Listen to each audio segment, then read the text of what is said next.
Oh shit, what is up, Six Borough Podcast fans? How the fuck is everybody out there? Hope you're doing fucking awesome, having a fantastic day. This is, I don't know, Monday, Tuesday, Wednesday, whatever day you listen to this. Hope you're having a fucking awesome day. Guys, let's get into these sponsors that we can get right into the episode. First and foremost, we are brought to you by Mr. Eric Ott, who is not only one of our fantastic hosts, but he is also one of our sponsors over at RCG Mortgage. If you're buying a house for the first time, looking to refinance, whatever, any questions you got, shoot Eric a call, shoot him a call. Give him a call, shoot him a text. God damn, I'm getting fucking retarded in my old age. You can reach him at 631-774-1783. He'll get you pre-qualified and answer any questions you have. Again, you can get in touch with him, text or call 631-774-1783. Guys, we are also brought to you by AS Engineering Services. They are a full-scale engineering and architectural firm. They can help you out with whatever you need to do, commercial, residential, new projects, rebuilds, whatever the hell you're doing, they're going to hook you up. You can reach them at 631-560-0259 or on the webs at www.asengineeringservices.com. Last but not least, we are brought to you by Municipal Land Survey. You can get them at 631-345-2658. They are a land surveying company. Obviously, you can tell by the name, clearly. But they handle residential, commercial, anything you guys are looking to get surveyed, they will hook you up. They are super professional, handle the work like champs, and will take care of you. Guys, this episode we have Matt Bell on. Matt is the one of the managers and the faces over at Swell Taco in Patchogue. He is also a former skateboarder and just an all-around great guy. He's a newly, or not really newly, but he's a jiu-jitsu player. We get into that. We get into skateboarding. We talk about his son and his son's foundation, and really had a great time talking with Matt. He's an awesome guy. We had a lot of fun. We had, just a lot of great stuff going on. So give it a listen. Hope you guys enjoy.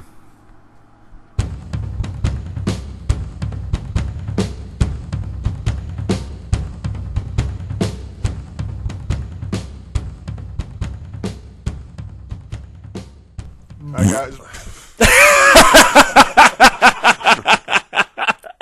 I didn't think I was going to time it that perfectly. Lower Dave. That's just because he was laughing. Anyway, we're live, guys. Let's get into it. Six Borough Podcast, D-Rock. Yarbs. Eric. Matthew Bell. And Cripple Steve, the worst research guy in America. No, he's on point with the research. No, everything else, he's just off. He uses all these wax search engines that don't bring anything up. Well, the FBI, they're always looking for him. CIA. Yeah, that's why he's got to go undetected. They'll know. So we got Matt Bell of Swell Taco fame. Swell Taco, Maximum BJJ fame. Yes. Skateboarding fame. A little something. And locally. taxi cab driver hat fame. I'm into it. I get that a lot when I'm at work. People love it. Dude, I'm a big fan. I wear them too. Absolutely. Is that rare, though? Because people seem like it's like a rare thing to see. They're like, oh, my God, that hat. I'm like, to me, it's like, doesn't seem like it's that big of a... It's not. Crazy. I don't think it's that rare, but I will say people that have the right face to pull them off. Mm-hmm. I've seen some people that don't have the face, and you're like, dude, you're fucking up right now. You're actually blowing this for everybody else that wears these. You look that bad with it on. Yeah, if you wear the hat and it doesn't fit you, you're not getting compliments. Yeah, no, not at all. So you pull it off very well. Thank you very much. I appreciate that. So, everybody listening probably knows Swell Taco opened up in Patchogue. I don't know about how long, but we opened up a year ago, May 6th. All right, last year. If you don't know it's there, you're fucking up. Word. Like bad. Definitely blowing it. Come down for the loaded nachos. So, everything. Patchogue blows crispy up. Chicken. And we all live in Patchogue, whatever. So I roll into Swell Taco probably about, I don't know, like 7-8 months ago maybe. Yeah, definitely at least that. So I roll in when I actually with our friend. It was me and Finelli. We roll in on like a Friday night, and I had a jiu-jitsu shirt on. It said "Submit" on it. It was packed at the bar. Like we were just like, fuck it, let's try and grab a seat. Maybe we'll just sit at the bar. It's packed. And I'd seen Matt there before because you're tall too. You're a big dude. What are you like? 6'4"? That's why I'm 6'3". Yeah. So I'd seen you behind the bar. You're a big dude. You stand out. I didn't know you, but whatever. So I'd seen you there, and then you rolled up like from behind the bar, like, yo, you guys want to sit down? And we're like, are these seats open? You're like, it's about to be. And I was like, word. I'm about to throw these motherfuckers out of here. So he's like, yeah, these people are about to leave. Take the seat. So me and Mike sit down, and he's like, you train? I was like, Shirt was a dead giveaway. yeah. I was like, yeah. And obviously, I'm like, oh, the shirt or whatever. He's like, yeah, I seen the shirt. And we get to talking about Dave's like, jiu-jitsu. that's why I bought this shirt. I want everyone to know what's up. Pretty much, yeah. He's like, it's either this or my tap out shirt. Whoa. Yeah, that's... Have a little fucking goddamn respect, all right? Not a tap out guy. No. You mean you don't wear them like with your studded rhinestone jeans and shit? No, I do. But no, I'm trying to not let anybody know. Only in private. They still make tap out? That's still big? I don't really see it that much. I don't think they really make it anymore. After Chuck Liddell, that was Yeah, it. I would say you couldn't pay me to wear that, but that'd be a lie. Yeah, pretty much pay me to do anything. At this point, I'd sell out for a lot less than I would 10 years ago. So you could, if you're listening, tap out. You can pay me to wear that shit, but if you're not paying me, I'm not wearing it. That's where it's at. So yeah, me and Finelli sit down, and I got the bullshit with Matt about jiu-jitsu and shit, and he trains at another local school, Maxim, that's got a great reputation. I'm like, oh, I know a bunch of guys that train there, and we get to bullshitting, and it's local, so I rolled in there a bunch of times. Every time we talked more, became friendly, and then I invited him down to train and shit, and he came down to train, so we got to train, and just It was a good time. you click with people kind of quickly. You know what I'm saying? I felt like we kind of 100%. After that, I left that first night, and I was like, that guy's fucking cool. You could just When tell you find right well, away. and when you find that common ground, that camaraderie about something that you could really discuss and that you're passionate about, I feel like it's that much easier to really make a connection with people. Right.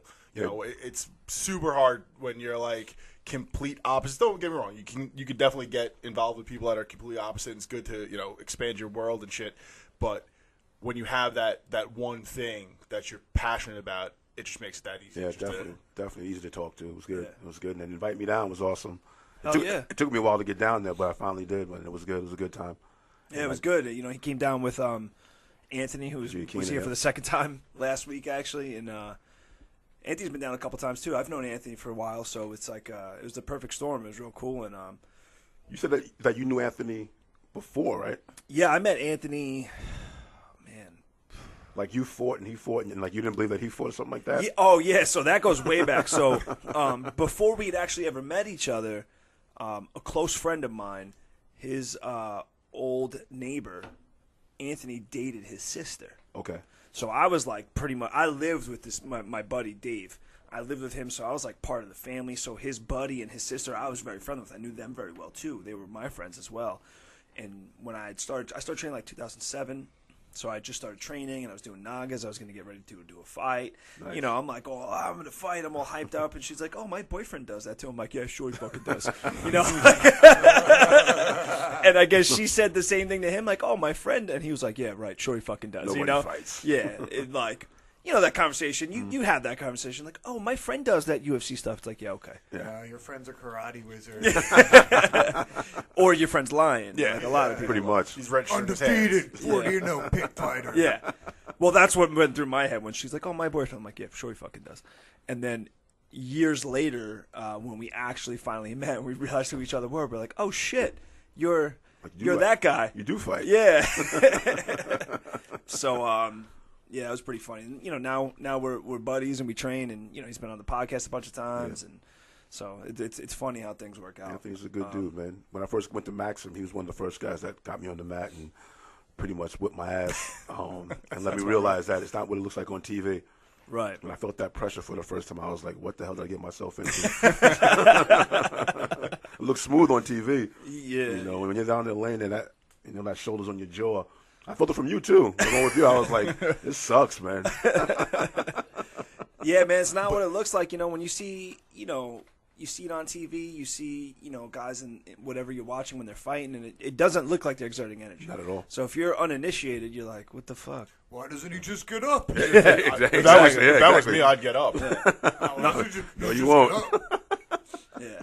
So Those are the same people that are like, yeah, I like getting punched in the face. Do you? Yeah, no, you don't. No, you don't. that's how I know you've never been fucking punched hard, motherfucker. Exactly. Or by somebody that knows how to punch. Two people straight away that I'll tell you are just run from them immediately because they're pathological liars. People tell you tattoos don't hurt, and then they like to get punched in the face because you're a liar. Exactly. All tattoos hurt. Some just hurt less than others. Exactly. Certain areas not so bad. Other areas, God fucking damn. Why it did I do this? sucks. Yeah. Why am I doing this? And then you're like, oh shit, I'm gonna be sitting here for another 2-3 Exactly. hours. Once that initial hit, you're like, oh, this is it. Oh, Yeah. fuck. I'm in it. It's the same thing when you get punched for the first time in your fight. You're like, fuck.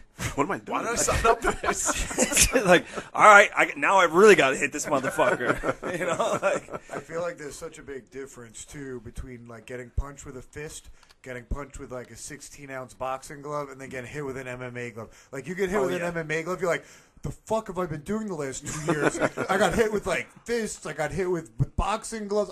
What the fuck just happened?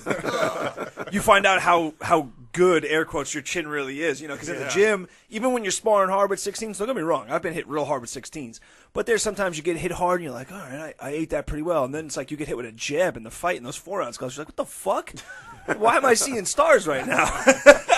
Especially if you're like me or Eric, where you've had long layoffs in between fights. Okay. I remember a fight I came back after a year, and I got hit with something that I really kind of didn't think was going to hurt. And I was like, yo, that hurt a lot. What the fuck? Maybe I should have stayed laid I off. was like, yeah, like I forgot this shit sucks with these little gloves. I give you credit for even going out there, though, man. I would never. I don't know, something different about that.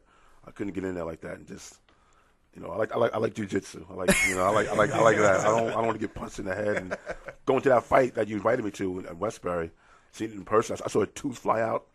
Yeah, you were telling me that. Yeah, I don't know how like, me and what the. What Eric and I did the commentary there, so I did. Yeah, at the space. Yeah, so a guy, boom, and me and the guy like next to me was like, "Yo, his tooth just came out." And I saw that. Holy shit! Shot out, and in person it's like completely different than seeing it on TV. Yeah, and I was like, wow, it's crazy. It's intense, man. It's funny because when you actually see it for the first time, a lot of several people have told me when they went to their first events, the thing that shocked them most was the sound. They said, the thuds and the impacts of the actual punches and kicks being thrown. Like yeah, they said it's a little unnerving if you hadn't done it the first time. You thought the same thing? I guess. Yeah, dude, 100%. I was just like, I was like, holy shit. I was actually surprised to hear that was your first MMA event, yeah, man. Especially because you're a seen purple belt in jiu-jitsu. You've been trained for like what, at least 3-4 years, right? 3.5 years. Yeah, it'll be 4 years in November. So you had no interest in fighting prior, huh? Just man. I was doing Krav Maga at my friend's gym over in Comac. I think it's called Innovative Martial Arts, and I was doing that for about a month, and then I went to Swell Taco, and my friend Steve was there, and he was like, "Yo, what's up? You know, like what's been going on with you?" And I was like, "None, just chilling." And I told him that I was doing that, and he's like, "Yo, come down to the gym and do some jiu-jitsu with me." And I was like, "All right." And I went down to Maxim, fell in love with that. Just hooked right and that was it. Yeah, I kind of just was like, you know what, I'm gonna go this route. So addictive. Yeah, and that was it. I remember the first time going there, and like I said, I remember I was wearing a gi top with shorts. Oh, Sambo style. Yeah. And like I said, I felt that pressure. I think I was going with Giacchina and this guy Matt Flowers, big dude from Patchogue. And he laid on me, and I was like, "What the fuck, man?" but to me, it kind of piqued my interest more. It's kind of like, all right. And I remember going with this smaller kid, and he was armbarring me left and right, man. And I was like, "How the fuck is this kid doing this?" And right there, I was like, "I got to learn this shit," you know. And that was it. But MMA, like I like it, but to me, I just like the jiu-jitsu because obviously Hoist Gracie, and I saw that back in the day, and was like, because you'd see him like on the bottom somewhere. I couldn't even see the submission.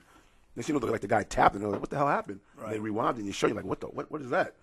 And then that always was in my brain to like, you know, that was interesting to me, and the rest is history. I kind of just got into it, and it kind of like reminded me of like skateboarding because I still skate now, but like I haven't skated like on that level in a long time, and it gives me like that rush of skating, like because like to me like a move is like a trick, you know. So I kind of like just look at it like that, like, you know, and like with skateboarding, I'm like more like the decline.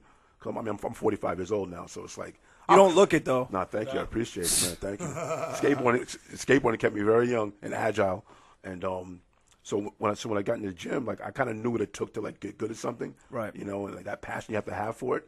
And I just kind of went into it like that, you know, going like 4 times a week, 5 times a week, and like I said, it just bit me, you know, and that was it, man. The rest is history. That's the way to do it, though, and I find, you know, in the years of training, coming across the people you meet and everything, that seems to be the best transfer, especially, believe it or not, skating and surfing guys and breakdancing guys. Surfing's big. Jiu-jitsu, because you already have that balance and core strength that transfers very well to jiu-jitsu.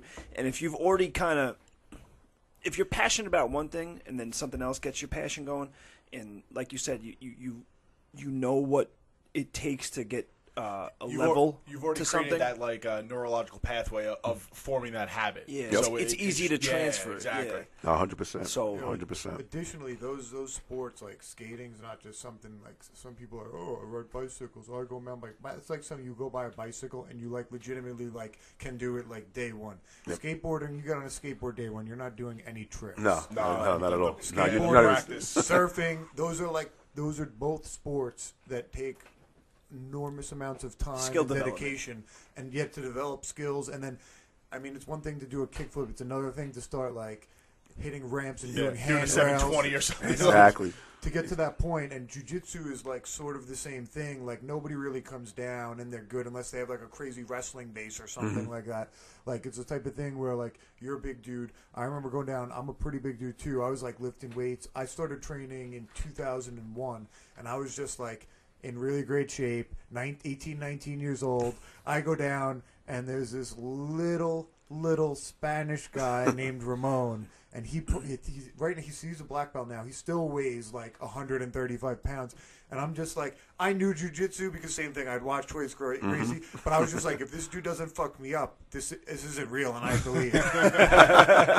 But I got fucked up and I was just like, all right, we're signing up today, Chris. That's my brother. I was like, we got to sign up today. We have to sign up today. This is real. the best story, the best story I've ever heard about Eric Ott and his brother when they first started training jiu-jitsu, they were like everybody else who had saw the UFC and jiu-jitsu and thought, they started practicing it on their own before it made its way over to America, really. I remember our first instructor told me that when Eric and Chris first came in, all their submission attempts, they would be jumping when they were setting up submission attempts because you guys started doing jiu-jitsu in your backyard on your trampoline. Yeah. We were on like a trampoline when we were like kids, like a rusty old trampoline. So like we didn't have mats. It was like that and the grass. And the grass was like pretty unforgiving and you'd get stains all over yourself and be dirty. So primarily on the trampoline, jumping into my brother especially because he was about my height but a lot thinner. Okay. And he was like maybe like 6 foot, like 145, and he would like jump into these crazy flying guillotines and flying triangles. Wow. Flying arm bars. Yeah. I just picture you jumping. It's just, you start understanding just jumping for everything all the time. Jumping into Kimuras. Yeah. Diving Kimura. That's my shit. Yeah, that's Eric Ott's move. I've been on the business end of that a couple times. I hate those things. But they suit your guys' body type so Kimura? well. Yeah, you guys, man, fuck you guys with that length. Big hand, wrist control. You just grab that shit, hold it up. Reach over. Yep. Hit Yeah. that pass. Yeah, fuck Let him that. pass. Let him trick him into passing. Yeah, I'm all set on that. Thanks, guys. This is you got little girl hands. I do. I got like baby bitch wrists. It's not good. Like I have real small wrists, which is like for my chosen hobbies, it doesn't really work well. Like wrist control is a big thing, and every time I roll with Eric, he's got fucking banana fingers. He gets a hold of me. I'm like, son of a bitch, man. He got like those like little baseball bats you get when you go to the Mets game. That's what his fucking fingers look like. This is the one that I chopped off. Yeah, even that Jeez. one. Whoa. Look at that nail, man. Wow. Yeah, it's a little wonky. Once in a while, I'll get like a good eye poke in with it. If I'm going with people that I don't like, up against the fence, I'm like, I'll push his chin and let it slip and get the guy. Ah, shit. It's funny though, like, cause you too, man. You got grips like a motherfucker too, man. Like The mittens. Yeah. The first, when you roll with somebody and the first tie up, you could just tell this motherfucker grabbed my gi. I was like, God damn it. You're like, all right, this is where we are.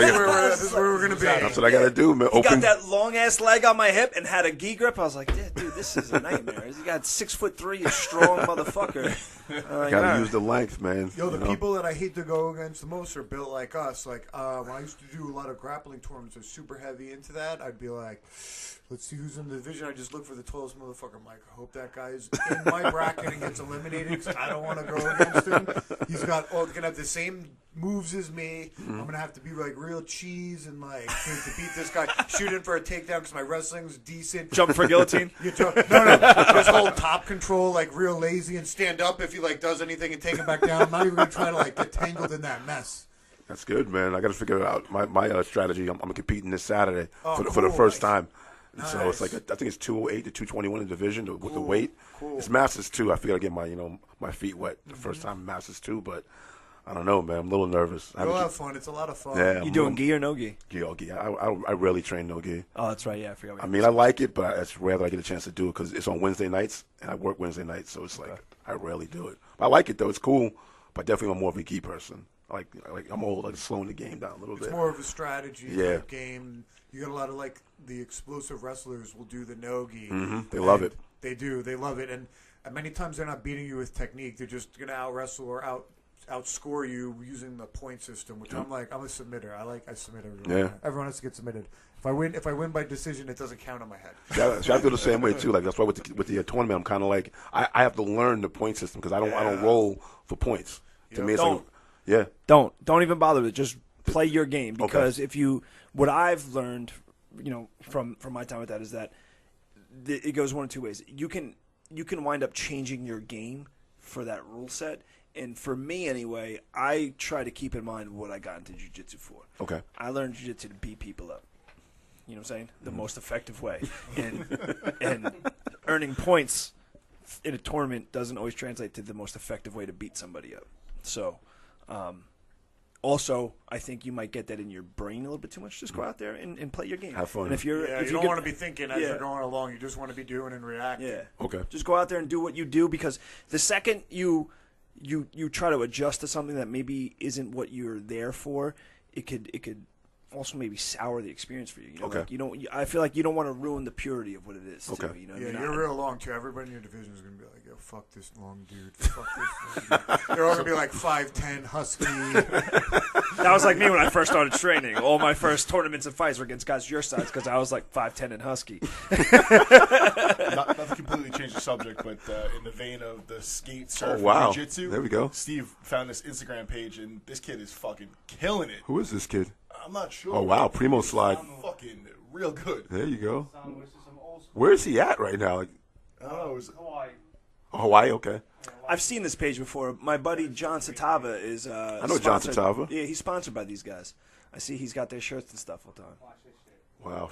that shit was fucking. Damn. That's the old Rodney Mullen stuff right there. Yeah.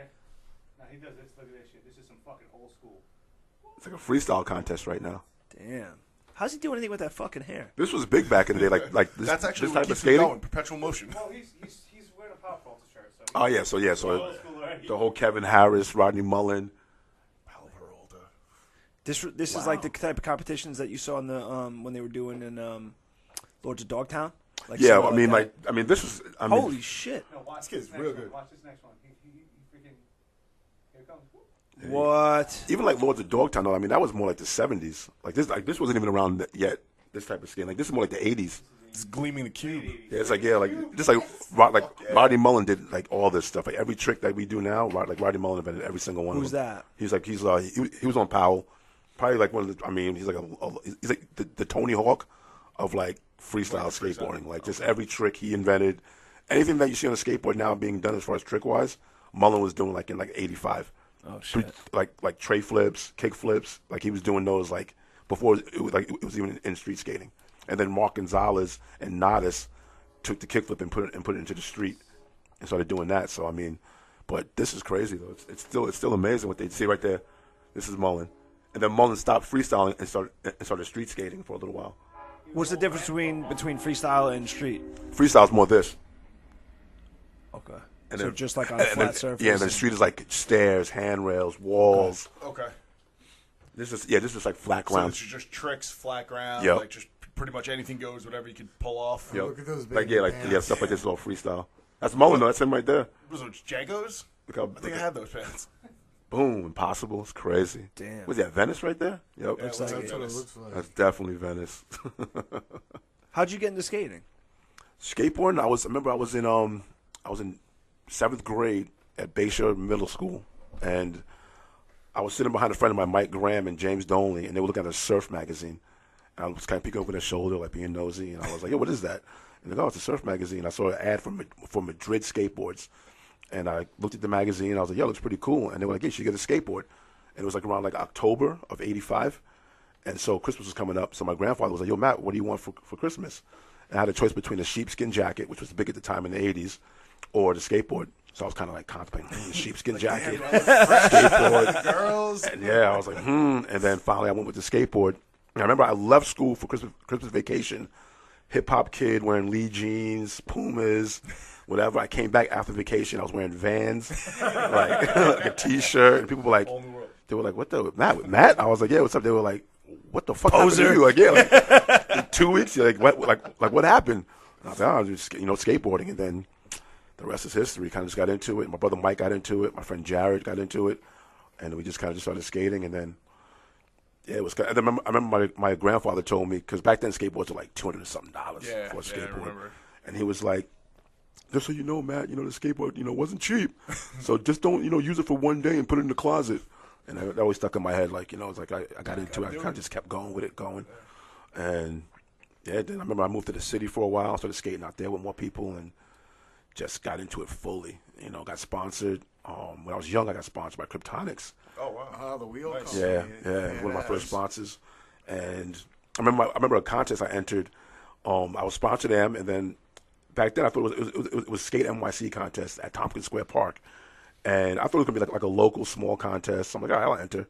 And I get there, and I see the list of people, and it's all over the country. People like Sean Sheffy, Brian Lottie, like these guys are like at that time like high top level, AMs at that time. Like I was like, holy shit! But I did pretty good. I got 15th place out of like 30 people, so I was kind of proud of myself. And I was a nervous wreck. I mean, I had straight baby horse legs. Got out there. I was like a nervous wreck, man. And they were like, but then I remember this guy Mike Kepper pulled me aside and was like, "Yo, Matt, just chill, take it easy, relax." And my second run, I did pretty good, so kind of held it down a little bit. Did you wear the cab hat? Which this one, no, that would have been the shit. I had a hat back. I'm sorry. I always wore a hat though. I had a hat backwards every time. But yeah, awesome experience. Nervous wreck. And that's why even now, even with the jiu-jitsu tournament, I'm a little nervous because I was never a big competitor like that. Like skating was to me was like, it sounds corny, but like it was more like soulful. And like I just skated. I didn't really care about competing in it. And jiu-jitsu kind of reminds me of that, kind of like so to compete at it. But at the same time, like with jiu-jitsu, it's like you train with the same guys all the time at the gym. How do you really push yourself? And to me, competing would be the next best thing outside of like traveling around different gyms. Yeah. To me, going into competition, I don't know this guy. He doesn't know me. I don't know his game. Whatever. It's a blank slate. Yeah, exactly. Because the gym, like I said, everybody know their game. I kind of know what to expect. They know my game. Mm-hmm. So I figured it's the next thing to like push myself to, Yo, it makes a real big difference. Like I've had multiple experiences where I'm not like really feeling myself in the gym, and it's because you're training with good people that know exactly what your strengths are and exactly what your weaknesses are, and it's like real humorous. Whenever I'm actually like competing or doing MMA, I'm always winning with moves that I can never pull off on any of the guys that I know, just because they're like, "Oh, Eric, he has long legs. He's good at triangles. Can't let that happen. Oh, he's got a really good Kimura. Can't let that happen." So it's like you start going with guys like Dave and I. We like bump heads, go head to head. Usually, neither one of us really gets each other. But it's like I'm like, "Oh man, I can't even submit Dave. I outweigh him by like 25 pounds." Way to make me sound like I suck. Can't even submit Dave. He sucks. Yeah, but I outweigh you by like a lot. Like, you know what I mean? But then like you start tussling with somebody that's like unfamiliar with your moves and your skill set, and it's just like, oh, this is a wrap. This is a wrap. Yeah, so like I said, it should be fun, man. I actually had the chance to go over to the West Coast back in February. I went to a Henzo in Seattle, and I went to Atos in San Diego. Oh, cool. And that was cool. Like How I said, was Atos? Yeah, it was good. They're good. Yeah, it was good. Real serious there, I've heard. Yeah, it was. I mean, everybody was super, super, super nice, but you could like it's a competition gym basically. They're all there to be world champions. Like almost everybody there. I think like half the gym, like most of the gym, competes. Like almost everybody in the gym competes. And they, like I said, but they were super nice. Off the mat, nice. On the mat, they killers. Yeah, they definitely go for theirs. They're about their business. Yeah. Exactly, but super fun, super humble. Like nobody was an asshole, nothing like that. Everybody was super chill. So it's very rare that you encounter people that are in the jiu-jitsu world that have been there for a while, especially competitors and things like that are assholes, because people without healthy egos just don't stay in jiu-jitsu because you get your ass kicked. Yeah. It weeds out that type of personality. Some trickle through, you know what I'm saying, but for the most part, like, you really can't be too big of a dickhead and stay in jiu-jitsu because you get put in touch with reality constantly. Quick. You get those people that are like, oh, I'm never going to tap. Well, you're going to get your arm fucking broken. Yeah. Like, you have to have I never understood that either. I'll tap. I mean, like, I don't, to me, it's like, all right, you got that. Like, I'm not going to break my arm over this, It's fun, but chill. You know? Ain't nothing that fun. Yeah, exactly. Like, People, I have no problem. People used to ask me, like, oh, how's it getting choked out? And I'm like, oh, I've never been choked out. And they're like, what do you mean? I'm like, someone trying to get fucking choked out. I mean, tap. Somebody gets you. Exactly. You fucking tap. Then you get to roll again 2 minutes later. And He's like, reset. yeah. I'm not gonna lie, a choke. I'm gonna fight that shit real hard. Like, Really? Oh fuck yeah, man. Yeah, but you know when it's like. I know the line. You know when it's like. I know the line. Have you ever been choked out? Once. Once. Yeah. I got choked out once too, and it was during like a demonstration for a move where both my arms were like tied up, and like I was like, I gotta tap, and I was like, and then next thing you know, I like woke up and I'm like, oh shit, I Best guess I sleep got ever, choked right? out. Yeah. If it's a joint, I'm not being stupid. I tap well ahead of time. I'm not risking that. See, But I a risk choke, that. I risk those joints all the time. Really? That makes no sense to me. not That's retarded. Yeah, but you know what? Not like to the point where I'm like it like hurts, but. But you know, like, But like like I'm like, all right, this is close. It's like a couple I'm millimeters not away saying from that. me having to give it up. I'm not saying that. Yeah, I mean, you're gonna listen. If you're tapping me, I'm gonna make you earn it. But my stubbornness with a choke far exceeds my stubbornness with a joint because you lose twice with the joints, man. I'm not trying to be injured and not be able to train. You catch me in a choke that I don't tap to in time, I wake up, I'm fine. So the trade-off's not that bad, you know. So if you're gonna choke me, I'm gonna make you earn it. Like I'm gonna fight real hard to the borderline of like maybe going out. It is what it is. I've seen the little, like, stars and stuff. Oh, like, yeah. I've seen After that. the little Never stars, been out, but after yeah. the little stars come, it goes dark for a half second, and that's your last chance ranch. Half second, like, oh shit, it's dark. You get like maybe a half tap in. You're not getting 3. You might get like 1.5. I've gone into the darkness and right back out. Really? While fighting the choke, you know, it's like it's getting real close. I'm going out, and you know maybe the guy will adjust or give it up, and I'm back again. So like I've gone in and I'm like, okay, I'm still here. Like I've gone into the void and come back out just as quickly before. Because sometimes if you're not gurgling, guys might think that they don't have it. Sometimes I've had that happen where I've had a choke in deep. You know, then the round ends, guys like, bro, I almost went out. If you would have stayed another second, I had to. I've heard it. Yeah, I've heard that too. Motherfucker, you know. I've heard that too. Yeah. So you know, because sometimes you can't tell if the choke's. No, 100%. So 100%. yeah, I'm more inclined to be stubborn with the choke than I am. I'm not trying to fucking be out of the commission for 6 months because of. Not a good feeling though. Like even doing it to somebody else though. I mean, I did it once to somebody and then I didn't like the feeling of doing it to somebody. Like I freaked out. It's scary. Yeah, Like somebody going limp. I freaked out. Yeah, like I it's jumped up and got my sensei. I was like, yo, I was like, no. He's like, and he's all mellow. He's like, whoa, wait, he went out. Oh, I was like, I was bugging. It's Is he dead? What Yeah, I freaked out. it's even freakier, man. Like you know, when you do it outside of the gym. The first time, you know, I bounced and stuff. Yeah. Yes, I remember the first time when I started bouncing, man, and I put a choke on somebody. And they that just was- go limp weight. Yeah, that was the first time I realized because we're used to dealing with guys who do it all the time, who have like seasoned necks or whatever. You throw it on somebody that does not used to it, they go out quick, fast. And also, I was like, oh fuck, I didn't even mean to do it. And I'm like, is he dead? Is he gonna come back? And like, you know, I've done it to people in the gym. I know better, but I'm like, my heart's beating out of my chest. I'm like, oh fuck, Exactly. fuck. They weren't drunk and on like who knows what. That's Right. the thing. Yeah, They go from swinging like nonstop, and you're like just chill, and all of a sudden, yeah. That's out. it. And I didn't even mean to do it. And shit. I'm like, Yeah. oh fuck. And Just restraining people. Steve and I worked together for years. You know, probably about 10 years ago when we first started working together. And I remember Steve had a martial arts background. We got into talking. I'd probably been working there 2 years, and I was explaining this whole idea to him, and he's like, "You telling me I couldn't choke you if you let me have it?" I was like, "No." And he's like, "I don't believe it. I know how to do a rear naked choke." I'm like, "Okay." So we made a little bet, and I let him rear naked choke me for like what, 2 minutes? It took me like a minute and a half. I was so angry. Really? I was seriously. You had it locked in? Yeah, I was sitting in a chair just like this.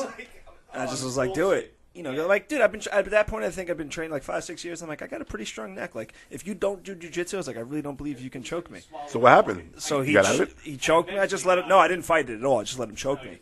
I just let him squeeze, but it took him like a minute and a half. And you went out? No, I didn't go out. No. I tapped before I did, but it took him a while. Oh, I guarantee okay. you like you're gonna struggle real hard to tap me because I've been. I am still sincerely believe that if you don't do jiu-jitsu, you're gonna have a very, very hard time choking me because I know guys that do jiu-jitsu that have a hard time choking me. So Okay. if you're uninitiated, just don't believe it. Does that make sense?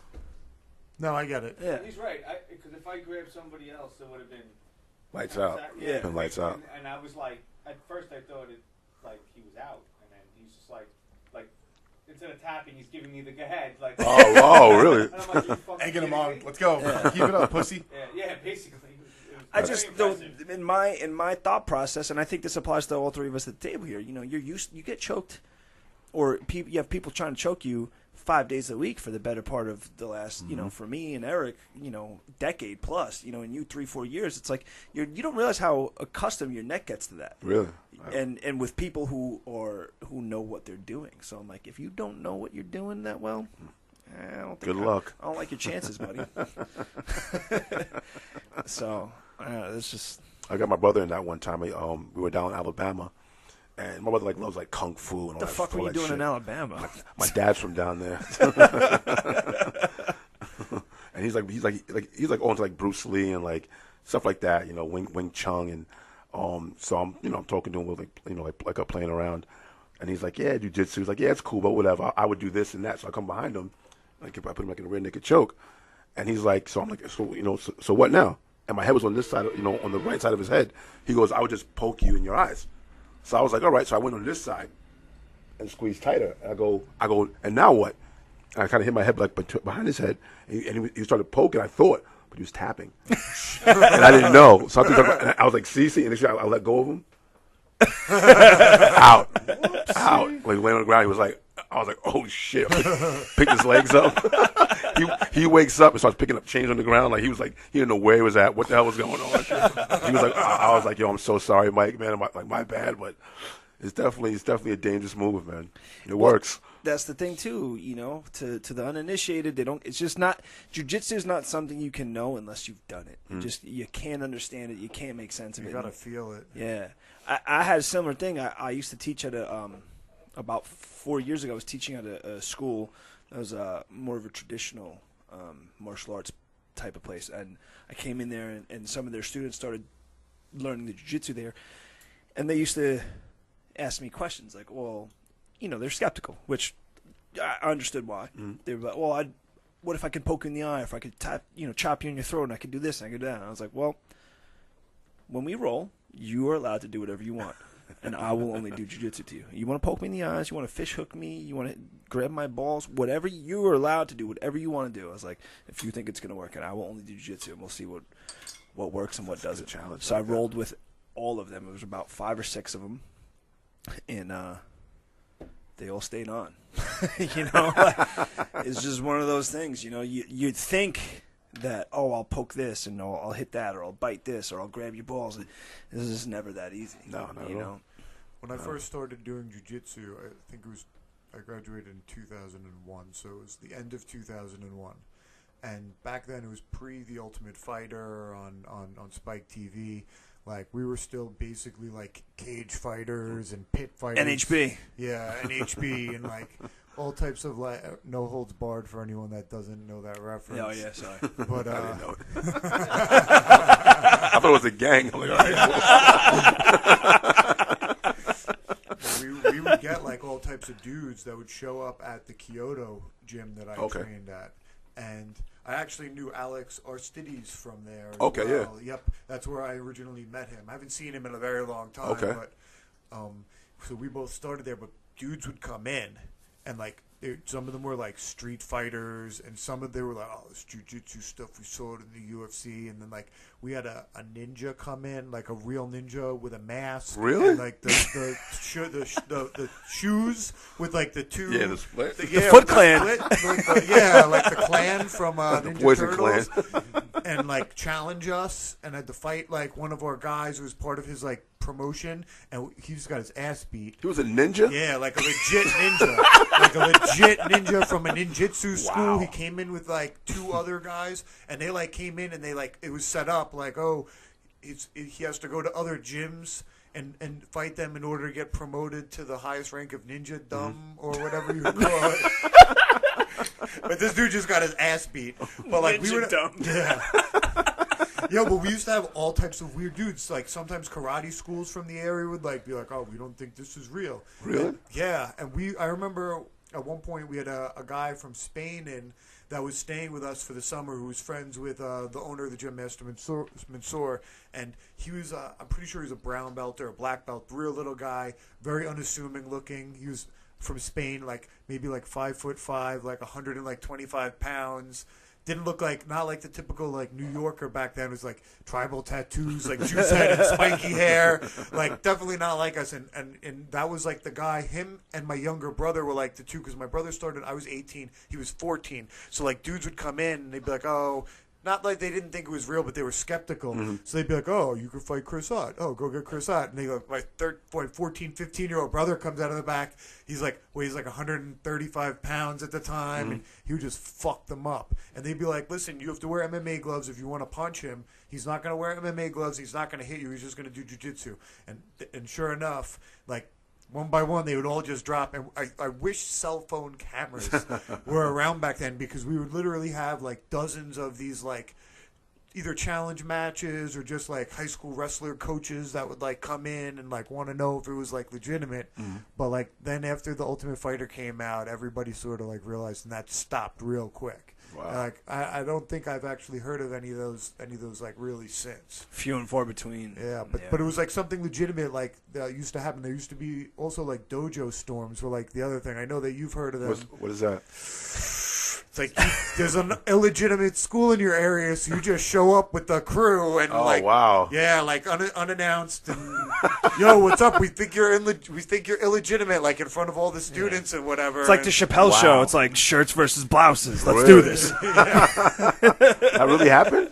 Oh, yeah. Dojo. There was actually a website dedicated to it called McDojo.com, and like you'd get on there. It was like, this is called like message board. It was like message. You remember? You're 45, right? Yep. So you remember the early internet, like message boards. All it is like message boards. V-bulletins and all. Yeah, like no social media. They'd be like, oh, this fucking gym opened up, and they're saying that they can make death ninja fighting, fire breathing people. Steve, let's show up. Google Dojo Storm real quick. Let's see what the. That's crazy. Oh, Yeah, this is so- the most famous Dojo Storm. Remember, it's Yoji Anjo and Hickson Gracie.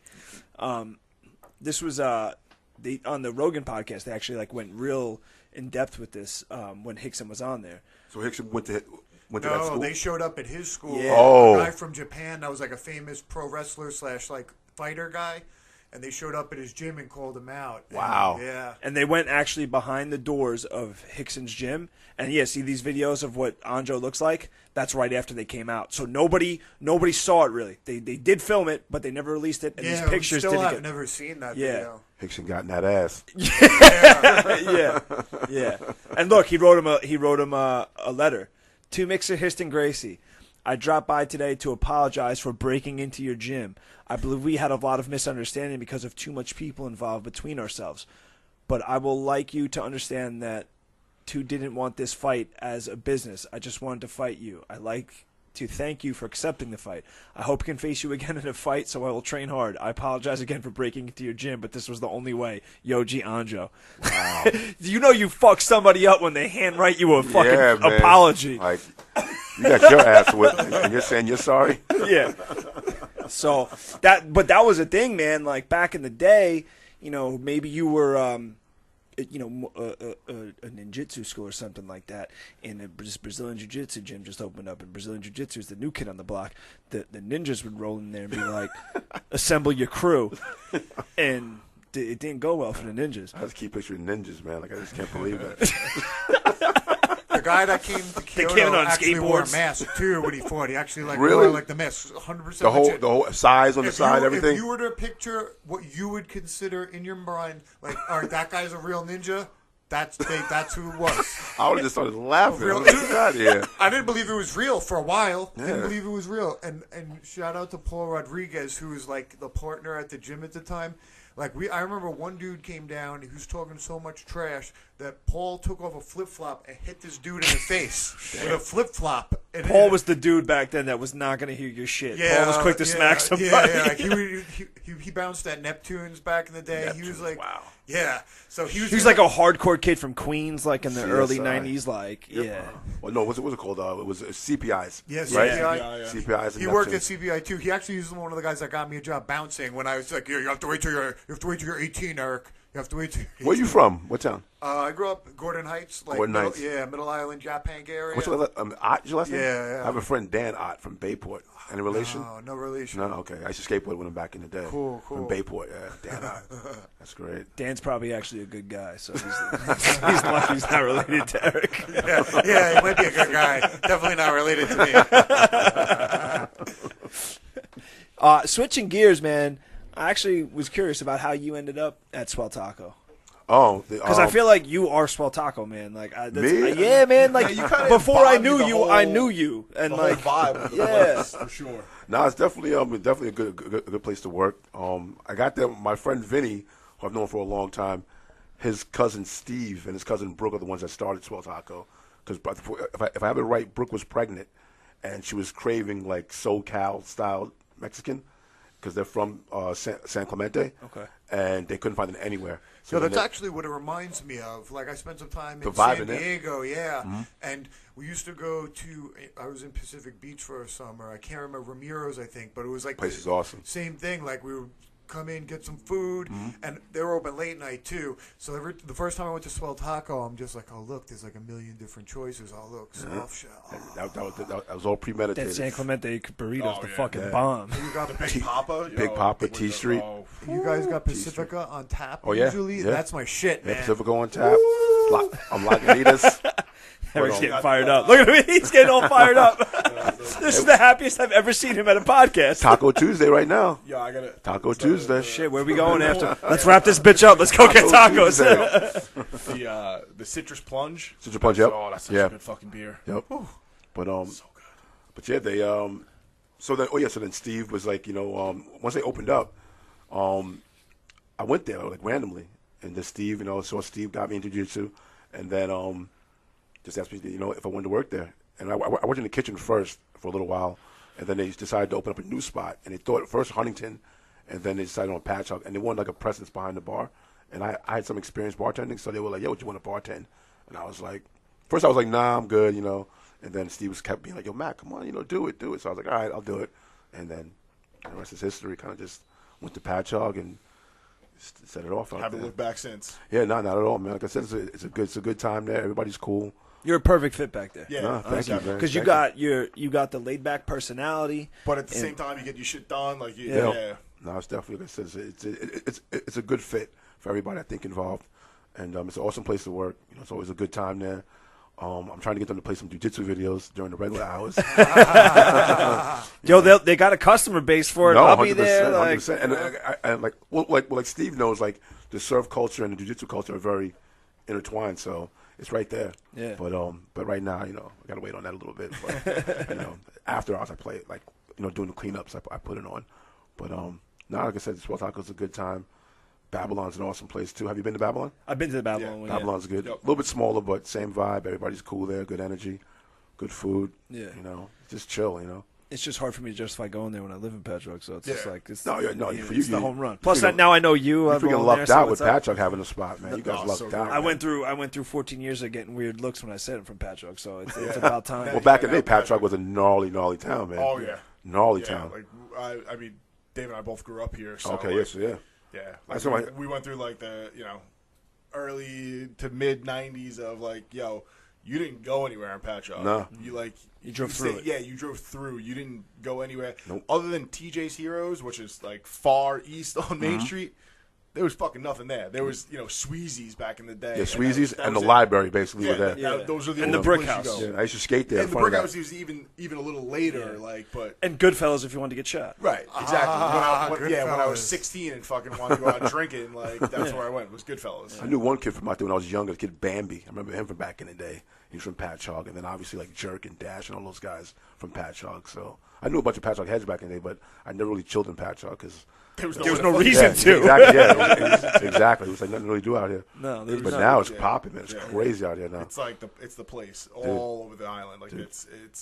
it's becoming bigger than the Hamptons. It's because it's And it's weird it's a too because de- there's a ferry destination. here. The ferry was there, so I figure like you'd think like all those years like there would be some type of something going on. Well, there There is. is. So we work in Davis Park, which is directly over on the ferry. Okay. We work at the casino. It's the only bar. Oh, you were telling me about that. Yeah. So I mean, it's awesome, and it's like a hidden gem kind of like so Okay. the people in Patrick knew about it, and few maybe as It's like a locals only kind of vibe for a lot of people. for a lot because it's a lot of people that own houses and shit. Okay. But I mean, as far as like the ambiance, it's a bar on the ocean in Patchogue.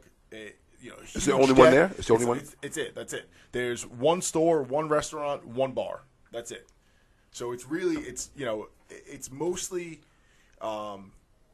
people that own houses over there and that grew up in the area.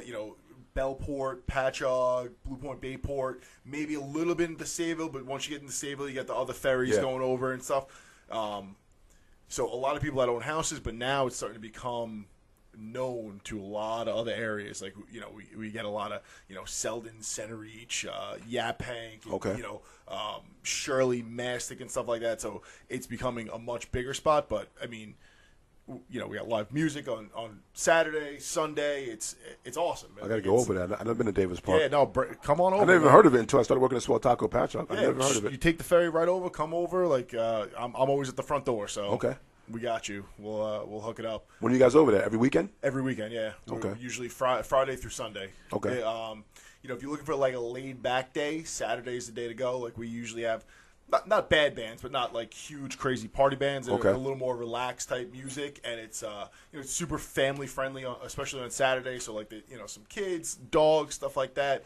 Sunday is like the party day. Like we got the big bands, it's tons of people shaking the deck and dancing and going crazy. So it's definitely a lot of fun, and it's one of the few places that I've ever been that is a crazy mix. So you'll have people who just turned 21, and then you have people that are 75 and have been coming there for 40 years, and they are getting just as drunk. Nice. And we say it all the time. It's like kindergarten rules over there. Okay. So it's almost impossible to get thrown out of there. Like, don't fight, don't throw up, don't pee anywhere, and don't fall asleep. Okay. And that's about it. I can do that. Other than that, check. There's no cars over there, so like over serving's almost not a thing. Like you can get as drunk as you want as long as you can hold on to yourself and get yourself hold home. on to your lunch. That's it. How are the ferries over there? Is there the famous 1 o'clock ferry or?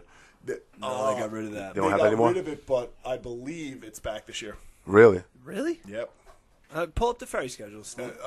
I believe it might not be on there, but I've heard from many people that when the actual summer schedule, because the spring schedule is still in effect right now. Okay. I believe that the 1 o'clock ferry is coming back. Well, it makes sense because that was what I was going to say. The boom of Patchogue has changed the bar, man. The bar is getting busier and busier, and it's younger and younger. It's not that one, Steve.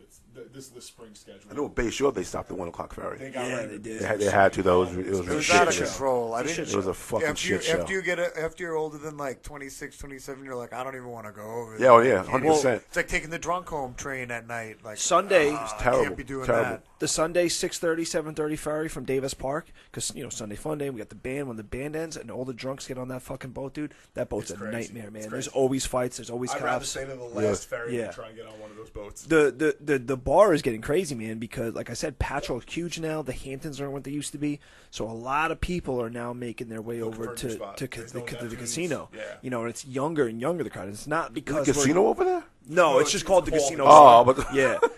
You got to do it. That's what I thought, too. Everybody. When they first started telling me, that's what I thought too. I'm like, Fire Island, they have different rules? So originally, in Patchogue, there's the Casino Clam Company. oh, okay. So originally, they owned the restaurant over there. So that's where the name came from. Okay. And they just, kept it. It's Everybody shows up like, where the slot slots? machines? Yeah. Like, it's not a real casino, dummy. Jake 58. Yeah, like that you one? can take a look here, like the view of some of the pictures. Those are some of the Okay. scales that we work with. Just kidding, Mikey, Kevin. I'm not. We love you, kind of. But like I said, man, it's getting that's getting. okay. That's it right that's the there. place right Yeah. there. So it's awesome. It's right on the ocean. It's Damn. I mean, D-Rock and I complain sometimes about working over there, but in reality, it's like working in paradise. Like on a nice day, like the sunsets like that. We see sunsets like that every That's dope. every Saturday, every Sunday. Friday. Back when they used to do the fireworks show in the Bay on the 4th of July, man, that was the best seat you could It have. was legit. It's a cool place. And it's getting cooler now, like I said, because it's growing. it's not what it not used to just- be. The Hamptons and the Patchogue's huge, so it's a lot busier now. The crowd's a lot younger, not just because we're getting older. There's just way more young people now. And it's It's just way more fun. young than old. It's not as much of a mix anymore. I mean, there's still a mix, but like you could see, it's starting to change and it's getting busier and busier. So Got to get over there. yeah, Yeah, it's awesome. It's, bring your gi too, man. We got mats. We You telling train. me that? You told me you have mats over here. Yeah, Don't definitely. fuck around. Everybody over there trains. Really? Yeah, all the bouncers train. That's awesome. That's all. That's great. We got a pretty good crew over there. Eric works occasionally. Okay. Chris is there. Myself, couple other guys that I train with work there. You got guys that are all like pretty much all purple to black belts that train there. A couple MMA fighters, pro kickboxers. So we got a good crew of bouncers over there, man. People have no idea. Love that. People Yeah. have no idea. And it's good. We got rooms, so we'll wake up on like a Saturday morning and we train, and then we go up and work on the beach. Yeah, I mean, That is train on the paradise. beach, It's not bad. Go for a That nice is run, maybe paradise. some kettlebells, a little rolling, and then jump in the Off to ocean, work. swim, and then Yeah. go to work. Gotta be some chicks over there too, right? Gotta be Yes, amazing. yes, no, there no, is. No, there's no. Really? We're not going to man? talk. We're not going to Fucking talk about lying. that. He's like, I'm lying. Basically, here's the rule there. If you work and you're a single guy and you work at the casino, It's like shooting fish in a barrel. yeah, and you can't get laid there, just turn your dick in because you don't deserve to have one. Damn. Pressure. Pressure is on. I said if you work there. If you work there, okay. We'll get you a yellow shirt. You can fill in a couple of shifts. Definitely, man. I'm down. Let me know when, man. I'm off weekends. There we go. I'm off weekends. What's going on? Yeah, it's a good time. It is. It's fun. And everyone that works over there is cool. So we have, it's like working with your friends, like hanging Okay. out with your friends and getting paid for it. So That's awesome. Yeah. it's not a bad thing. That's awesome. You meet the criteria. You jiu-jitsu guy. You're tall. Yeah, that's it. You sold. I'm with it, man. Like I said, let me know when. You're already better than Dave because you can like see over everyone. Smallest bouncer there. No, Always. not even close. No? Oh, that's right. Not anymore. Nope. Rick. Yeah. Yeah. Pro kickboxer. Yeah. Owns No Limit Kickboxing. Yeah. He works over there with us. I forgot. Yeah, he's But up swole. until Rick, I was the smallest one. I had to How custom. tall are you? 5'11" on a good day. It's not small, bro. Yeah, but compared to these fucking. Oh, yeah, well, I'm saying, yeah, but we're above average, though, I think. Right, but most bouncers are. So I'm Okay. always the small guy. Like Rick's like it's 5'9". yeah. I'm used to it though, man. All my friends have always been big. I grew up playing basketball and shit too with these guys. So like, all my friends have always been huge. So I'm used to it. But like, we all walk up on the deck there to work, and they see all these big fucks in security shirts, and then there's my little ass, and everyone's like, Like this guy? like this fucking dude. You got the ears though. You got the ears. Yeah, it's true. But See the ears, they know. well, now they do, but it wasn't always that way. Like Eric had mentioned before, prior to I say like it really. I'd started getting a lot more things like comments my way about my ears and people taking notice of it. Probably more like from like 2014 on. Really? Like prior to that, it wasn't as much. Now, like even people that don't know. You know what I'm saying? Like it used to be something. You had to know what it was already, and then you notice it. But now even regular people, because the UFC is so popular, they know. They know. So it wasn't always. I never knew what it was when I first saw it, like back in the day. I knew wrestlers got it, but I didn't know. I didn't really know what it was or why it happened. Yeah. That mat rub, or even the gi, right, can make it pop too, right? Anything, man. Right. Yeah, it's weird. But it's weird. Like Eric's been trained longer than me. He doesn't have it. Yeah. So it's like I've been lucky too. This wood. Yeah, I'm not gonna do all that. I don't want it. Man. I'm not trying to get that. Yeah, some people like it's like a badge of honor. Yeah. To me, I'm like I'm good, man. I'm too good looking for that Yeah, shit. I don't need that. I'm just scraping by with the way I look now. I add that, man. It's awful. I don't think I've ever heard a girl say like I'm real into that cauliflower. Oh my God. I have. Really? Yeah, they must have been real drunk. Yeah, exactly. All right, so I'll tell you a story. Or fighters. Yeah. 2012, I was out in California, and I went down to San Diego. I spent a week down in San Diego, trained at Alliance. Okay.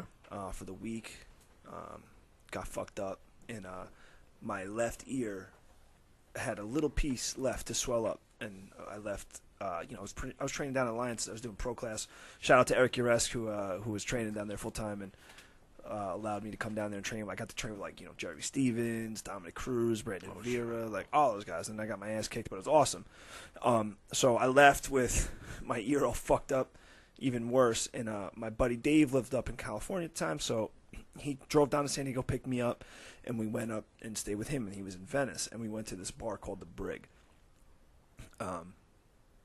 we went out there. Actually, it was Valentine's night. It was Valentine's night. It was a Wednesday night. That's like shooting fish in a barrel. Sure was. So I'm like, let's go. He had this one roommate who was a real fucking clown. I'm like, let's go, you fucking virgins. We're going to the bar. You know, he's like, what do you mean? I'm like, it's Valentine's Day, bro. Like, there's fucking single women crying in fucking cups. Let's go. What do you mean? I'm like, you'll see. So we go, and we're playing pool, me and my buddy Dave, and this girl rolls up on my boy Dave. And her friend rolls up on me. She's like, oh, your friend looks like Matt Serra. I was like, no, he doesn't. She's like, yes, he does. And I was like, all right. And she's like, do you know who Matt Serra is? I was like, yeah, I do. That's so weird. You're like, I'm from Long Island. Yeah, well, that's what I said. I was like, I'm from Long Island, and I do jiu-jitsu, so yeah, I fucking know who Matt Serra is. She's like, I know, I saw your ears. I like fighters and this and that. And long story short, Swing. long story. So look, so she's bullshitting, whatever. She hands me a card. They're leaving or whatever. So I take her card or whatever, and I put it in my pocket and don't think much about it. And like 20 minutes later, we go to leave. We go outside, and there's a taco truck outside. They're at the taco truck. Anyway, we end up taking them home.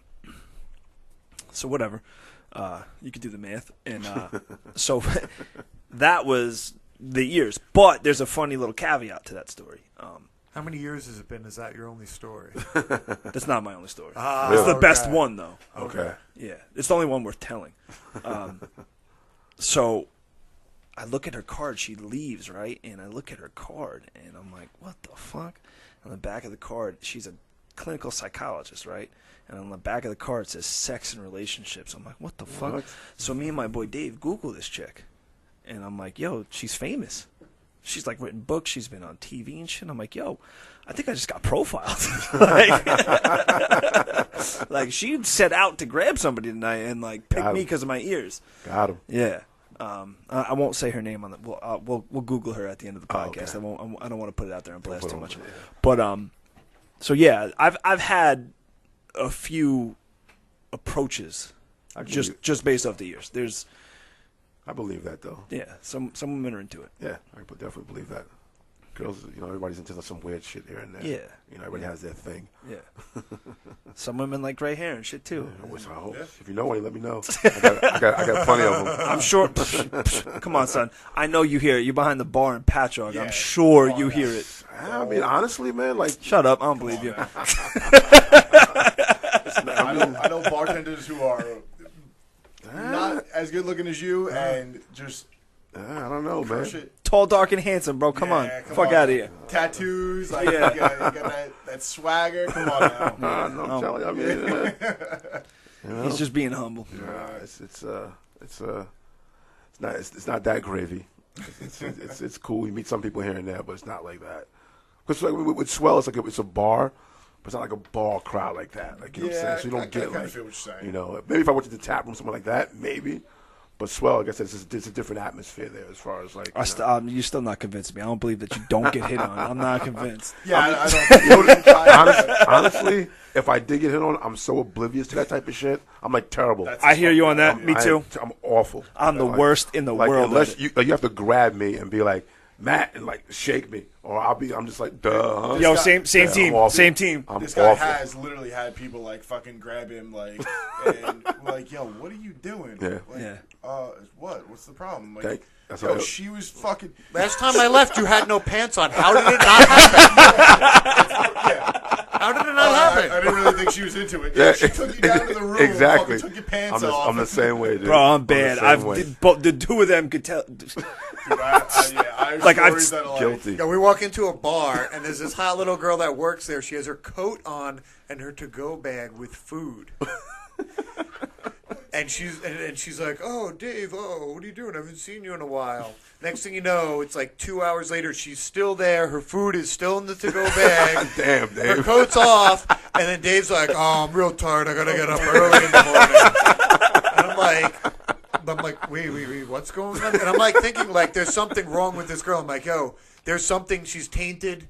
This is bad news. So I'm like, Dave, like, we're on the way home then. I'm like, oh, what was the deal with that? What's wrong? She looked like hot. She's like 10 years younger than you. What the fuck's going on? He's like, what are you talking about, bro? I'm like, yo, No, she was walking out after she was talking about, I just worked like a 12-hour shift, blah, blah, blah, blah, blah. Yeah. And she stuck around for like another hour and a half, let her food get cold, and just sat with us. Wow. And you're like, I'm the same way though, dude. You serious? I'm oblivious. I'm dumb. Oblivious. I'm dumb. Yeah, I'm terrible. One of my favorite stories. I won't even go to the whole thing. But this girl literally knew no one. Stayed at a party at my house after her friends left to stay and talk to him. She knew no one there. No one there. She her friends were leaving. She was like, I'm cool. I'm gonna stay here. Stays for like another hour and a half, and this guy is just like, all right, cool. See you later. I'm gonna go home now. We're like, what the fuck is wrong with you? Like, you realize that she doesn't know anyone here besides you, who she just met tonight. What do you think she was staying here for? The fucking ambiance? Like, she was here for you, dude. Just, I didn't realize. Okay. I had no idea. So that's also why I'm not convinced about you. So. I'm telling you, man. I'm the same as you, man. I understand Yeah, that. I'm I the do same- understand because I'm I'm the same as fucking. I'm in La La Land, man. I remember when I was going to church when I was younger, and this girl had a crush on me, and she would chase me around church, and I was just like, huh? What? It was there. I remember, even my son's mother had to come up to me and tell me that she liked me. I had no idea. She was like, I like you. I was like, really? Okay. I had no idea. Yeah. All right. No idea. Yeah. See, this is why we get along. Exactly, man. Exactly. There was a joke years ago, man, when one of the guys I used to work with, he used to be like, he'd be like, if it doesn't fall in your lap, it's not happening. And he's like, but somehow it does. And literally, on cue, some girl came and jumped and sat in my lap, Wow. as it happened. And he was like, you gotta be fucking kidding me, man. He's like, I hate you. He's like, you're dumb and you don't deserve it because you don't even know what's happening. I was like, oh shit, I don't even know what to say about that. It's tough to read it sometimes because I probably think too much too about stuff. I put too much into it. I'm in my own world too, man. Yeah. I just that's the last thing that I ever consider. I'm never thinking in oh man, this chick's into me. It's just all right, exactly. you're just talking whatever, and Yeah. I don't know. It's just not what I think about. So Thank you. And I'm also a terrible pursuer. oh, so am I. I'm not the pursuing type. I can't don't do open. that Yeah, I'll ask you once maybe, and if you say no, I'll never ask you. No, again. me too. I'm I'm, not- also not a good conversation starter. Mm-hmm. I could talk to anybody, but initiating a conversation, Yeah. nope. Nope. I got nothing. If you don't talk to me, it's not happening. Yeah, I've literally had to bring people over to talk to him. Here, happy birthday. Yeah. Actually, that's a true story. It was, Yeah, that's it true. literally Birthday. was a birthday present. Yeah, that's an actual true story. Kind of awesome though. You're a good friend, man. You're a good friend. He didn't want it. I I didn't wanna do I it. was kidding around too at first. I was like, "Yo, go get that girl. It's my birthday." And he's like, "Fuck you." And I was like, "Come on, bro. It's my birthday." Totally kidding around. He's like, "Fine, it's your goddamn birthday, asshole." And I was like, "Oh shit." And he brought this girl. I was like, "This is Dave. It's his fucking birthday. Bye, asshole." And I was like, "Oh shit." Did it work out? Yeah. Nice. You are a good friend. Yeah. But yeah, I'm just not a conversation starter, man. I don't know. It's awkward to me. Yeah, It's I'm the same. clumsy. I don't know what to talk about. If you start talking to me and we're doing this, Go back and forth. Have some. Yeah. I'm good. But I don't know That anything initial about you. icebreaker, What am I gonna it's say? tough. It's The tough. fuck am I? Hi. Yeah. What's something that you haven't heard? Yeah. Every girl has heard every type of thing. What Right, am you I going don't- to say to you? You don't want to be super corny, Yeah. but at the same time, you don't want to be too much Yeah. thought. Too- and be too thirsty. thirsty. That's. I'll be clearly sitting there a with my line hands that on my you pockets and my head down. How you doing? I don't know what the fuck to Yeah, say. you also don't want to look like a fucking retard. Yeah, I am retarded, so Like, oh, cute, he's special. it's a lose-lose situation. And girls make it tough too, man. The whole game thing. They love that shit. They all do. They love it, man. And I've come to the realization that the more that they say that they hate the drama, Ooh. they fucking Yeah, thank you. love it that Dead- much more. Dead giveaway. Every one of them, they're like, oh, Dead giveaway. I just want to be, in a relationship that's cool and no drama, and I'm not about that. Actually, No, bitch, you are about that. You want that more Once- than anything in your life. Once you say it, you know Yeah. it's the opposite. I'm not like other girls. Really? Say more shit other girls say. Yeah. Go ahead. Keep saying more stuff that I other girls usually say. don't do this on the first date. Yeah. Okay. The best ones are like, yeah, oh my God, I love that you skateboard. It's so awesome. And 6 months later when you're dating them, they're like, why do you gotta skate so much for? I fucking hate that shit. Do you want to fucking skateboard? Is that your girlfriend, your skateboard? I'm like, yo, you used to love this shit before. What happened? Yeah. It's just, Because then they got you locked down. Oh, and exactly. They're like, Exactly. No, I am the most important thing. Exactly. I'm the only thing. You actually, skate? yeah. Awesome. I want to come watch you. Oh my God, it's so amazing. Yeah, okay. You know what I've noticed is that women, and not all women, but I've had the same thing with like, you know, jiu-jitsu and stuff like that. Women are attracted to passions, and they see, not all women, but I've encountered more than one who has this particular disease where they see that you have a passion and they see how you pursue that passion and they become envious of that passion. Yeah, they want to be the passion. They want that focus on them.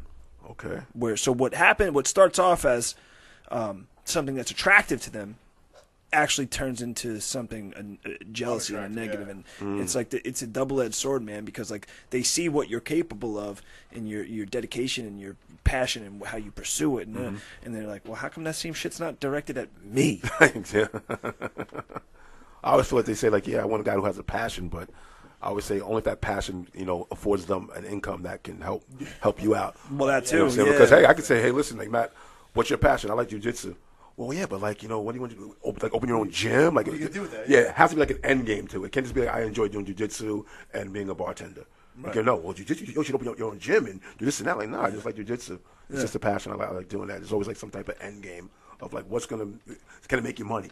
Right. You know, Yeah, their wheels are always turning with that shit. You know. It's not their fault to a certain degree. No, though, no, because, it's you know, DNA. that's an evolutionary. It's a Yeah. biological imperative. It's Yep. an evolutionary trait. It's what they're designed for. Yeah, my friend Rich schooled me on that. Yeah, well, that's why the same thing. Like, girls will not necessarily want someone like their friend's boyfriend. They'll want their friend's boyfriend. Yeah. Like, when they see those traits. Like, guys will be like, "Yo, I want to find a girl just like your girl, man." Like, and girls will be like, "No, I want your guy." Yeah, I want him. That's that Chris Rock skin. Yeah, exactly. Yeah, I want him. Yeah. I gotta get a girl just like you. I gotta get you. Yeah. It's true, man.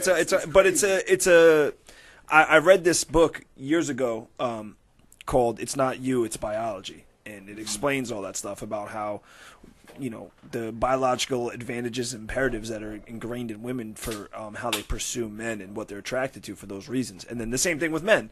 You know, men are fucking. We are programmed to want to fuck 90% of the women that are in the room at any given time. It's just because it's for the you know, back in the caveman days, you know, you didn't live long. It was hard to make people, you had to just fucking sling as much dick as you could to up the chances. So you're programmed for that shit, and women had to be careful about it because, you know, like, you don't want to get pregnant by some schmuck that you got to now be on your, you know, off your feet potentially for 9 months and then raising the baby and shit like that. You got to make sure it's good, strong genetics. The kid's going to have a good chance of living, and make sure whoever got you knocked up was out there providing for you. So it's not women. It's not all your fault. No, not at all. No, I'm not hating on women either. I love you guys. Trust me. It's just, you know. But rein it in. God damn it. Shit. I mean, if I can't cheat on your ass when I'm genetically designed for it, you can't bitch at me when you're genetically designed for it. If I got to fucking rein it in, so do you, God damn it. Yes. It's not my fault. Give us a fucking break.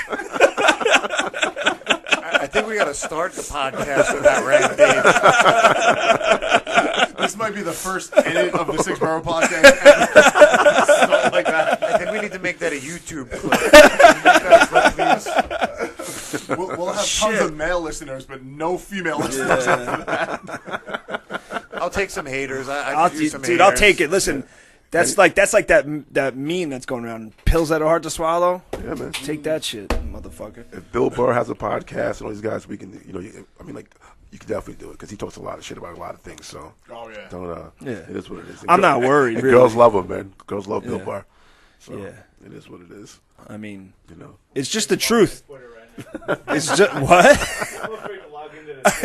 Listen, but it's the goddamn truth. You know what I'm saying? Like, don't get me wrong.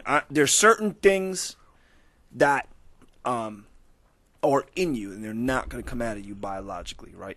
But you also have a large prefrontal cortex, which is your decision making, where you can actually have some effect on those urges and imperatives, right? So, like, if women expect me to mitigate those urges properly, well, shit.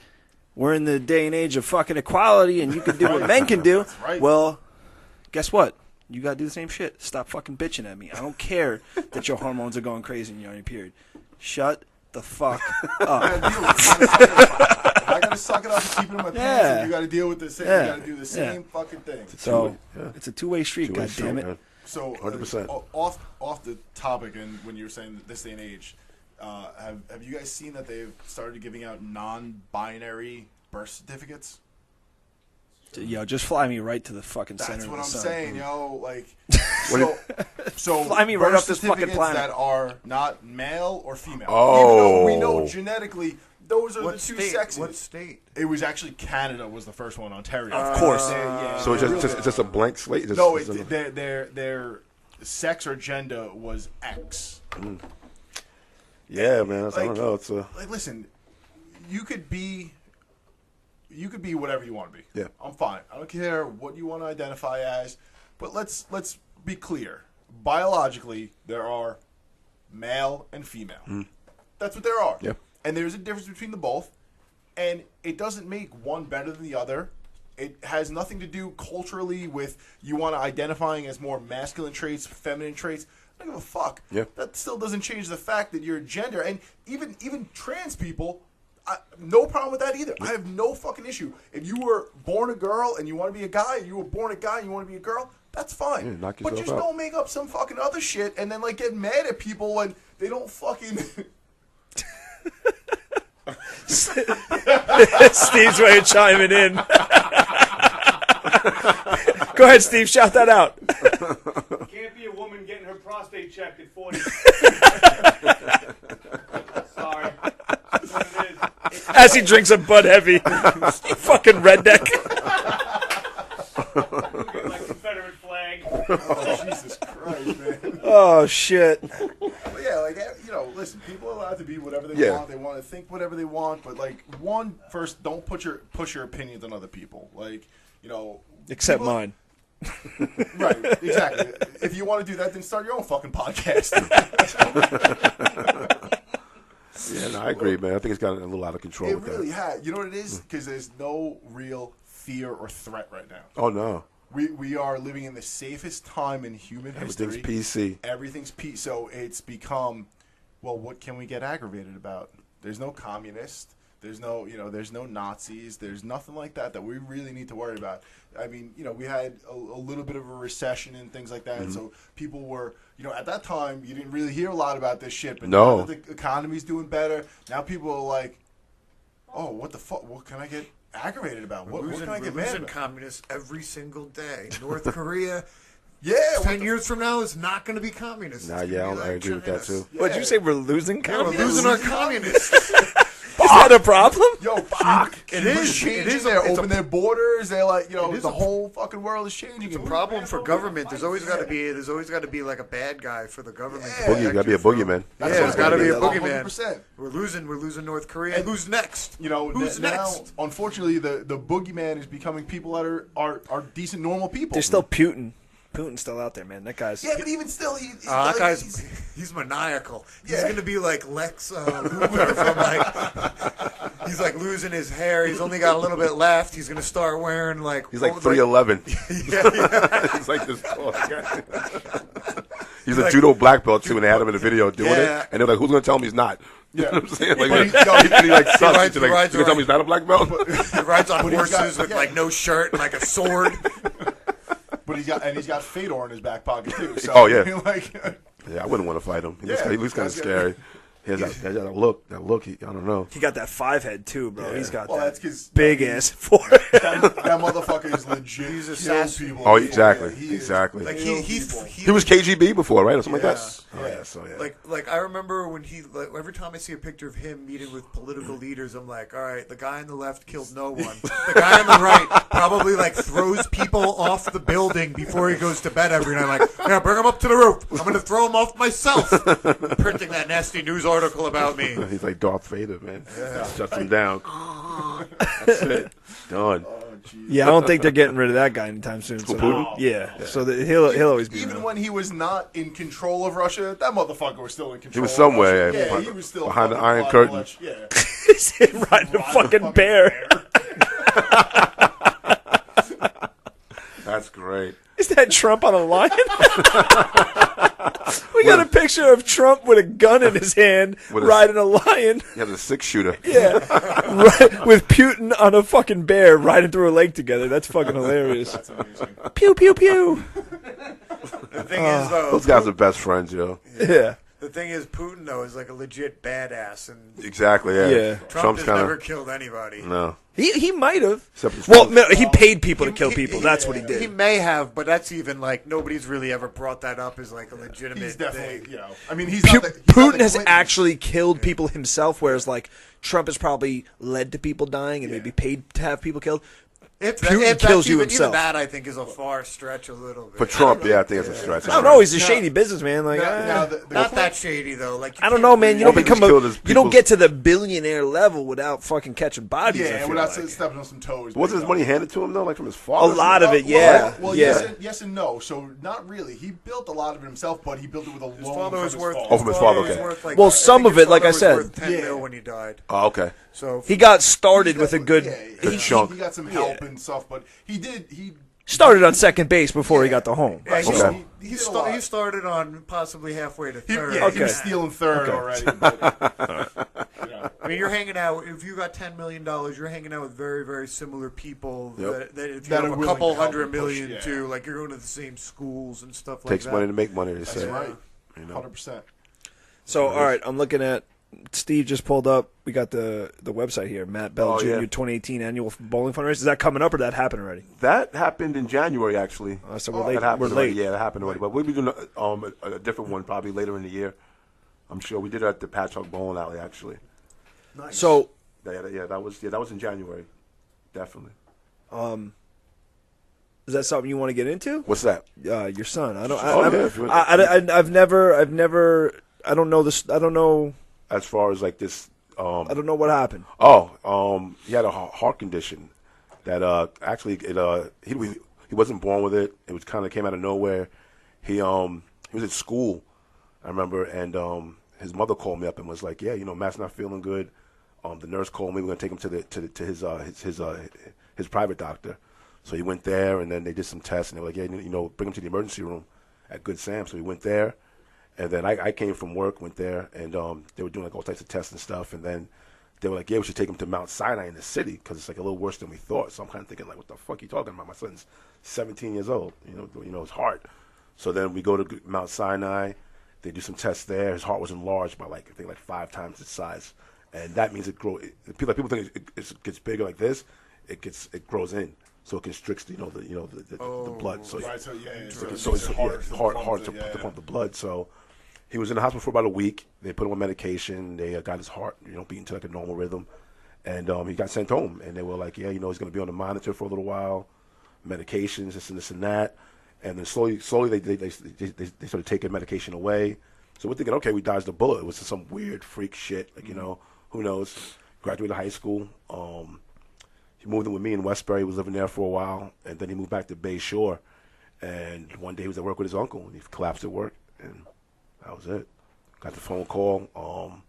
Went back to Good Sam, and obviously, I think my son had passed away before we had got there, but they had to wait for family to get there. And it's just it's been a tough pill. It's been 5 years now. It happened in February 7th, 2013, and so it's been 5 years now. But we have the foundation now set up for. We give out a scholarship at Bayshore High School. Matter of fact, we just gave one out last week. Nice. So we try to do make a positive out of a negative. My son was an awesome kid, awesome skateboarder, touched a lot of people in Bayshore, and it sucks, but at the same time, it's like I gotta You gotta make the good out of it. yeah. You have to. I have my moments. Like not every day is gravy, trust me, but jiu-jitsu has been a blessing. That's kind of the main reason why I think I've also gotten to jiu-jitsu was. It's helped my brain a lot. It gave me something to focus on, and maybe awesome new people through jiu-jitsu, and it gave me just something to just hold on to. Because skateboard, I still skate now somewhat, and that's something that me and my son shared. I got him into skating, obviously, and I watched him progress and get really good, get better than me, honestly. And so when I skate, it's always kind of like bittersweet. Yeah. And I needed something that was completely away from that to call my own. That I can just go to jiu-jitsu and just Lose yourself in it. Exactly. Yeah. Because skating, no matter where I'm at skating, I see his friends skating. Right. And obviously it's always there. And he's always there, but with In a jujitsu. good way and a bad way. at Yeah, the same exactly, time. Yeah, exactly. yeah. So, but like I said, it's been a blessing, man, and having jiu-jitsu in my life, and then like I said, my son was awesome, Matt Bell Jr., and I miss him every day, man. But like I said, I'm trying to move forward somewhat and just do And just make something. the positive. Yeah, Make the like positive, yeah. like I said, it's tough, man. Every day is a different day, man. There are days when you sit there and you just can't believe this is even real. You're like, wait a minute, like my son, like what? Like Yeah. you just can't even put it into your, it doesn't make any sense, But awesome kid, man. But Yeah, we're looking at some of the stuff on, Yeah. on Yeah, no. his page. We'll try to make sure we get that out there. Yeah, for yeah. sure. Whenever you're doing any kind of events, certainly let us know. We'll put it on the social media. We'll shout it out and stuff. And, Thank you. We had a couple people that are in the Patchogue Young Professionals on that we became friends with. So Okay. I'm gonna try and put this to them. Okay, awesome. And maybe have them get involved and really get maybe some do stuff an out event there. in Patchogue Yeah. or something like that. Yeah. Awesome, I appreciate that. push Thank you. throughout. I didn't when we trained. Mm-hmm. I ended up giving your car broke down that day, so I gave Matt a ride home. We got the bullshit. This is the first time I knew about that. You'd said it. You said that it was the anniversary that day. Oh yeah, yeah. So that's It was his birthday. Oh, it's his birthday, It was his right? birthday Yeah, that we yeah, rolled. yeah. Friday. That was I was unaware until Oh, that really? point. Yeah, Yeah. until you told me that day. So I didn't know about that.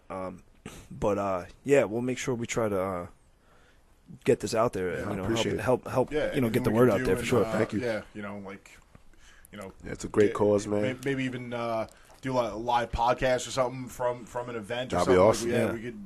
That'd be awesome, Make man. this Thank you happen. guys. I really appreciate that. Yeah, of course. But besides, getting to sit around and talk shit, this is part of the reason why we wanted to do the podcast. We wanted to be able to get People's messages out. Yeah, People, get things that matter out good there. people doing good things, and make sure that you have a platform. Yeah, thank you very much, get man. It out.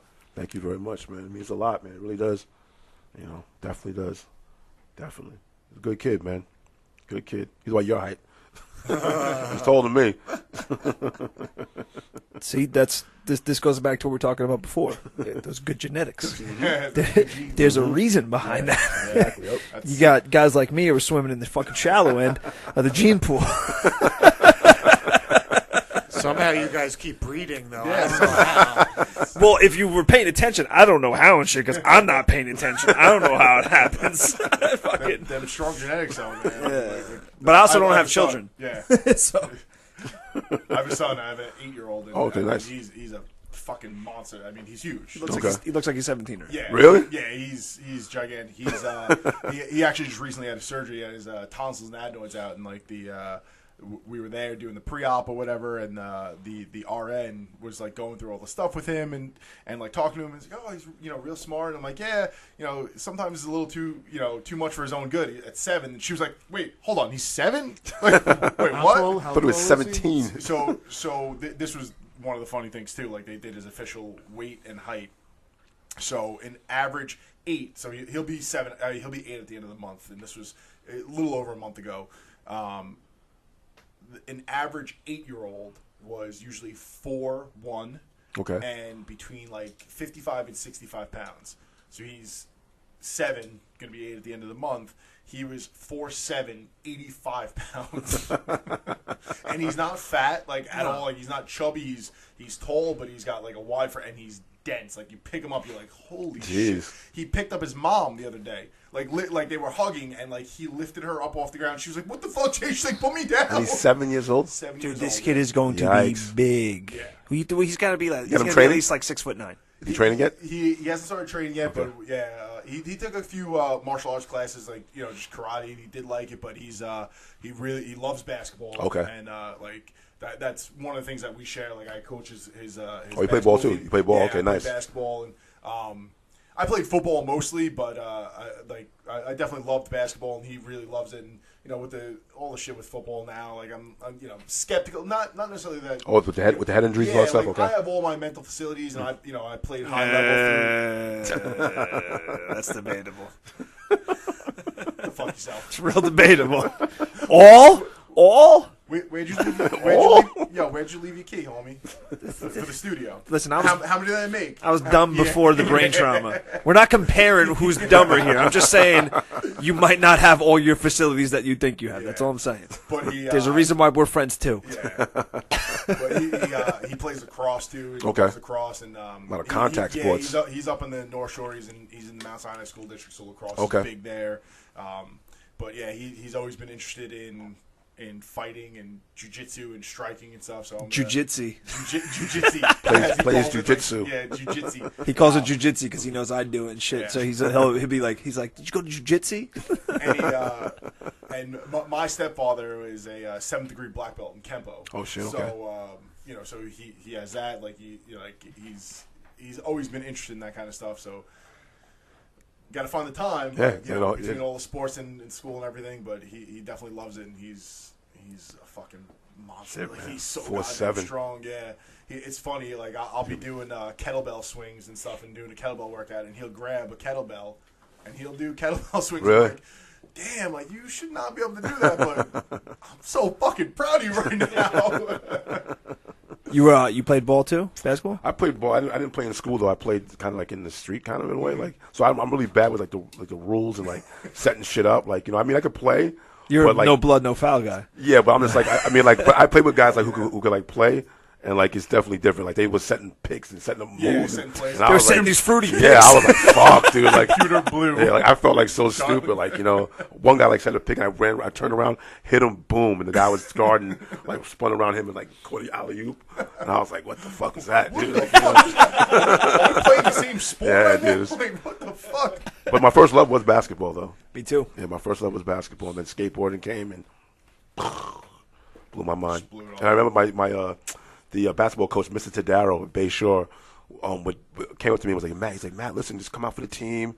And I was so tunnel vision. I was like, nah, I skateboard. And I wish now that I kind of like let that door open a little bit longer. Yeah. But I was just so like, oh no, I skate. It's funny when you tunnel vision like that. So my older brothers played hockey. So okay. I grew up playing hockey, roller hockey, ice hockey, and that's what I was more interested in at a younger age. And obviously, for my body size, football and basketball are really, what I'm built for. Mm-hmm. So I didn't really start playing football or basketball until about 9th grade. And before that, I was like, I had the coaches come out and ask me, like, oh, come out and play. Like, no, I play hockey. Yeah. I'm like, I play hockey. Like, you're just like, and then I realized that I'm like look how tall you are. What the fuck are you doing playing hockey? But hockey players are pretty tall too, from what I understand. Some of them right? can be. It's fewer and far between anything more than like a 6'3". That's big. That's yeah. That coming at you on ice skates. That's fucking scary, dude. I'm just under 6'8", so on skates. Well, I thought you 6'7". Yeah, Damn. So on skates, I'm fucking brushing 7 I would feet not tall. want to see you coming at me on skates, man. Shit, slam down. Oh. I never been to a hockey game. Honestly, never saw one live. No, never saw one live. Hockey is I heard it's awesome. The best sport to watch live. It's really? Fucking crazy. And, that's what I heard, man. And if you get to a playoff hockey game, I definitely want to check one out. You'll be a fan for life. Really? It's fucking awesome. But I need somebody like you to come with me because I don't know what the hell's going on. I don't know any of the rules. I know I just look back and forth. Sounds like we're taking a field trip. Yeah, I'm definitely down to go, 100%. We got to see the Rangers too, because if we don't know an Islanders game, it's just depressing. Really? Are they good now? I mean, at least they're not bad. Okay. Not bad. No, they've definitely gotten better, and they. But if we're gonna do it, let's go to the Garden. Let's do it. Right. How'd that one team just almost get to this? I mean, almost win? The Vegas team? Yeah. Aren't they like a year or two old? This is their first year. First year they made it to the Stanley Cup Finals. Yeah. Yep, they're normal. How did that even like? That's happened. Like, it's happened a couple of times. The Colorado Avalanche did that about 15 years ago. Really? Too. But the way the NHL works with like moving a team, the Avalanche were a little different because they moved. They were a team in Quebec. Yeah. The Nordiques. So they were already an established franchise, and they had one of the best goaltenders in history. Patrick Roy was legitimately the best goaltender. He was the best goaltender in all of really? hockey history. Yeah. Really? He was amazing. Okay. Absolutely. 8-time Stanley Cup winner, something like that. I never heard of him. Well, no, I don't think he won that many. 6 Stanley Cups. maybe. He was he was a big dude too, like 6'3". He was a solid dude. Covered the whole goal. Covered the He was just. His reflexes were fucking ridiculous, and he was real good at karate. I heard too. Probably. His last name is spelled R-O-Y. Too, so it was like I remember I used to have his like Patrick poster Roy? on my wall as a kid. And we were like, "Who's Patrick Roy?" I'm like, "It's pronounced Watts." Wow, French fucking Canadian. French Canadian. But yeah, no. But the so typically the way it works with the expansion teams in the NHL is they do like an expansion draft. So they're allowed to take good players. Like you could protect a certain number of players in your team. Like they're not going to allow you to take Sidney Crosby, who's one of the best players in the league, or Alexander Ovechkin or something like that. But your 4, 5, 6 guy might be getting taken off your team because in the expansion draft. Yeah. Okay. So like they do that. So they were able to put together a great group of 4, of 5, guys. and 6. Damn. Yeah. They were just. There was no one on the team that was really like a superstar, but their lines 1 through 4 were solid. So typically the way it works is like most teams will have a real good 1 and 2 line, and then 3 gets to be. And like they're okay, usually some younger players coming up, and then the 4th line is usually like the bruisers. Okay. Like, the guys that you really want to get out there to enforce your will on the other team. Eric Otts. Oh, no, I was actually good at hockey when I played, and I was the enforcer. They used to be like, "Oh, that guy's hitting our goal scorer," and he'd be like, "Eric, fuck him up, I go get myself, go get suspended for a couple games." That's a real thing too, right? All the enforcers, 100%. There were guys that made long, like 10, 15-year careers, just being enforcers, and that's what they would get paid good money. There's a documentary about it on Netflix. Yeah. It's really good. Just come out and just catch wreck. Yeah, just fucking just. That's so crazy, dude. It's crazy. And then, you'd hit somebody on their team real hard, then they'd send their big guy out. I remember there was this kid, his last name was Labazetta. He was like my arch nemesis as like a teenager. Like he would always be on like one of the other really good teams, and I don't even remember his first name. Me and Labazetta would just like go at it. It would be like, "Oh fuck, I'm playing whomever the Vipers on Thursday." And Thursday night would come. My parents would just be like, "Don't get suspended." Like, that's what I'm here for. Yeah. That's it. Like, man, like it's one of those things, and I always actually kind of equate it to MMA with like the fights in hockey. Like it's a necessary part of the game, and the guys will shake hands at the end of the game and like hug and like a lot of times go out for dinner, go out for drinks and stuff like that with the other team. Steve Bossy was an NHL enforcer who made the transition to a pro MMA fighter. Really? Yeah. What's his name? Steve Bossy. Steve Bossy? Yeah, Bosse. He was a enforcer in the NHL and transitioned and actually fought in the UFC like 2 or 3 times. Really? Yeah. I know Mike Bossy. Well, yeah, Mike Bossy was the Islanders, right? During the dynasty. Yeah. That was 80s. Yeah. Was that 4 years in a row they won? They won 4 in a row? 4 in a row. Crazy. Trottier, I know that name. Yeah, Brian Trottier. Pat LaFontaine was after that, right? Yes. Okay. Right after that, and then he came and played for the Rangers after that. And then who was he the really went to good Buffalo too for a while. Yeah, he was in Buffalo. Yeah, he was with the Islanders, went to Buffalo, and then came to the Rangers. Who was the really good goalie from Buffalo?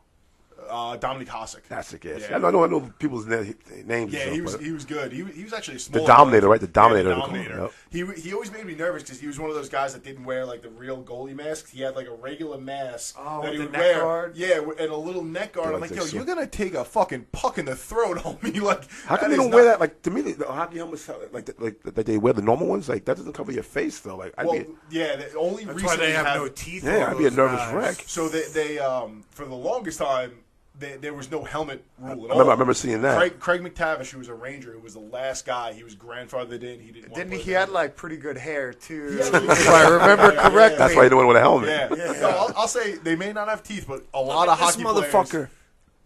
Oh, Terry Sawchuk too. Jeez. He was a great goalie. I think he's probably in the Hall of Fame. Yeah, back in the day, the goalies didn't even wear helmets. Yes, They I've wore seen helmets. that. What the hell is that Yeah, about? They wore no helmets at first. Fuck that. And then they wore just a leather mask. You worried about cauliflower ear? Look at that Fuck motherfucker. That shit. What's it called? See if you can pull up a picture, Steve, of the first goalie to wear the mask, and they put X's every time it got hit with a puck, and the whole mask was pitch black. Really? After I guess a season or 2 or something like that. Yeah, I'm all set on that. Yeah, it was real fucking crazy.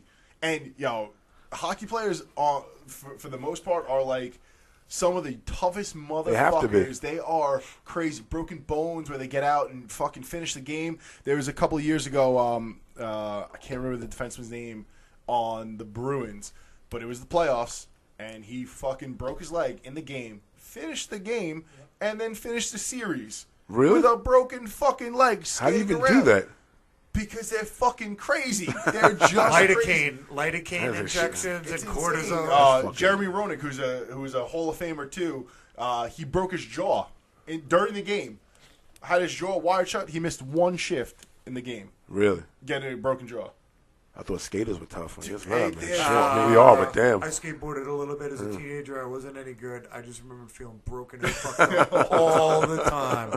All the time. Now, skaters is gnarly, but that's gnarly though, man. Like to do that. They were the only athletes like I would say on a whole are tougher than hockey players are rugby players. Yeah, rugby- 'Cause they're just fucking crazy. There's just something wrong with them. Yeah, like shin guards, basically they wear, Yeah, right? That's yeah, pretty much that's it. it. It's like That's it. soccer, like chill. Yeah, No pads, like nothing. Like, it's what are you soccer, doing? but it's full. It's Yeah. like soccer and running football through together. Yeah, exactly. What are you And doing, you're like, dude?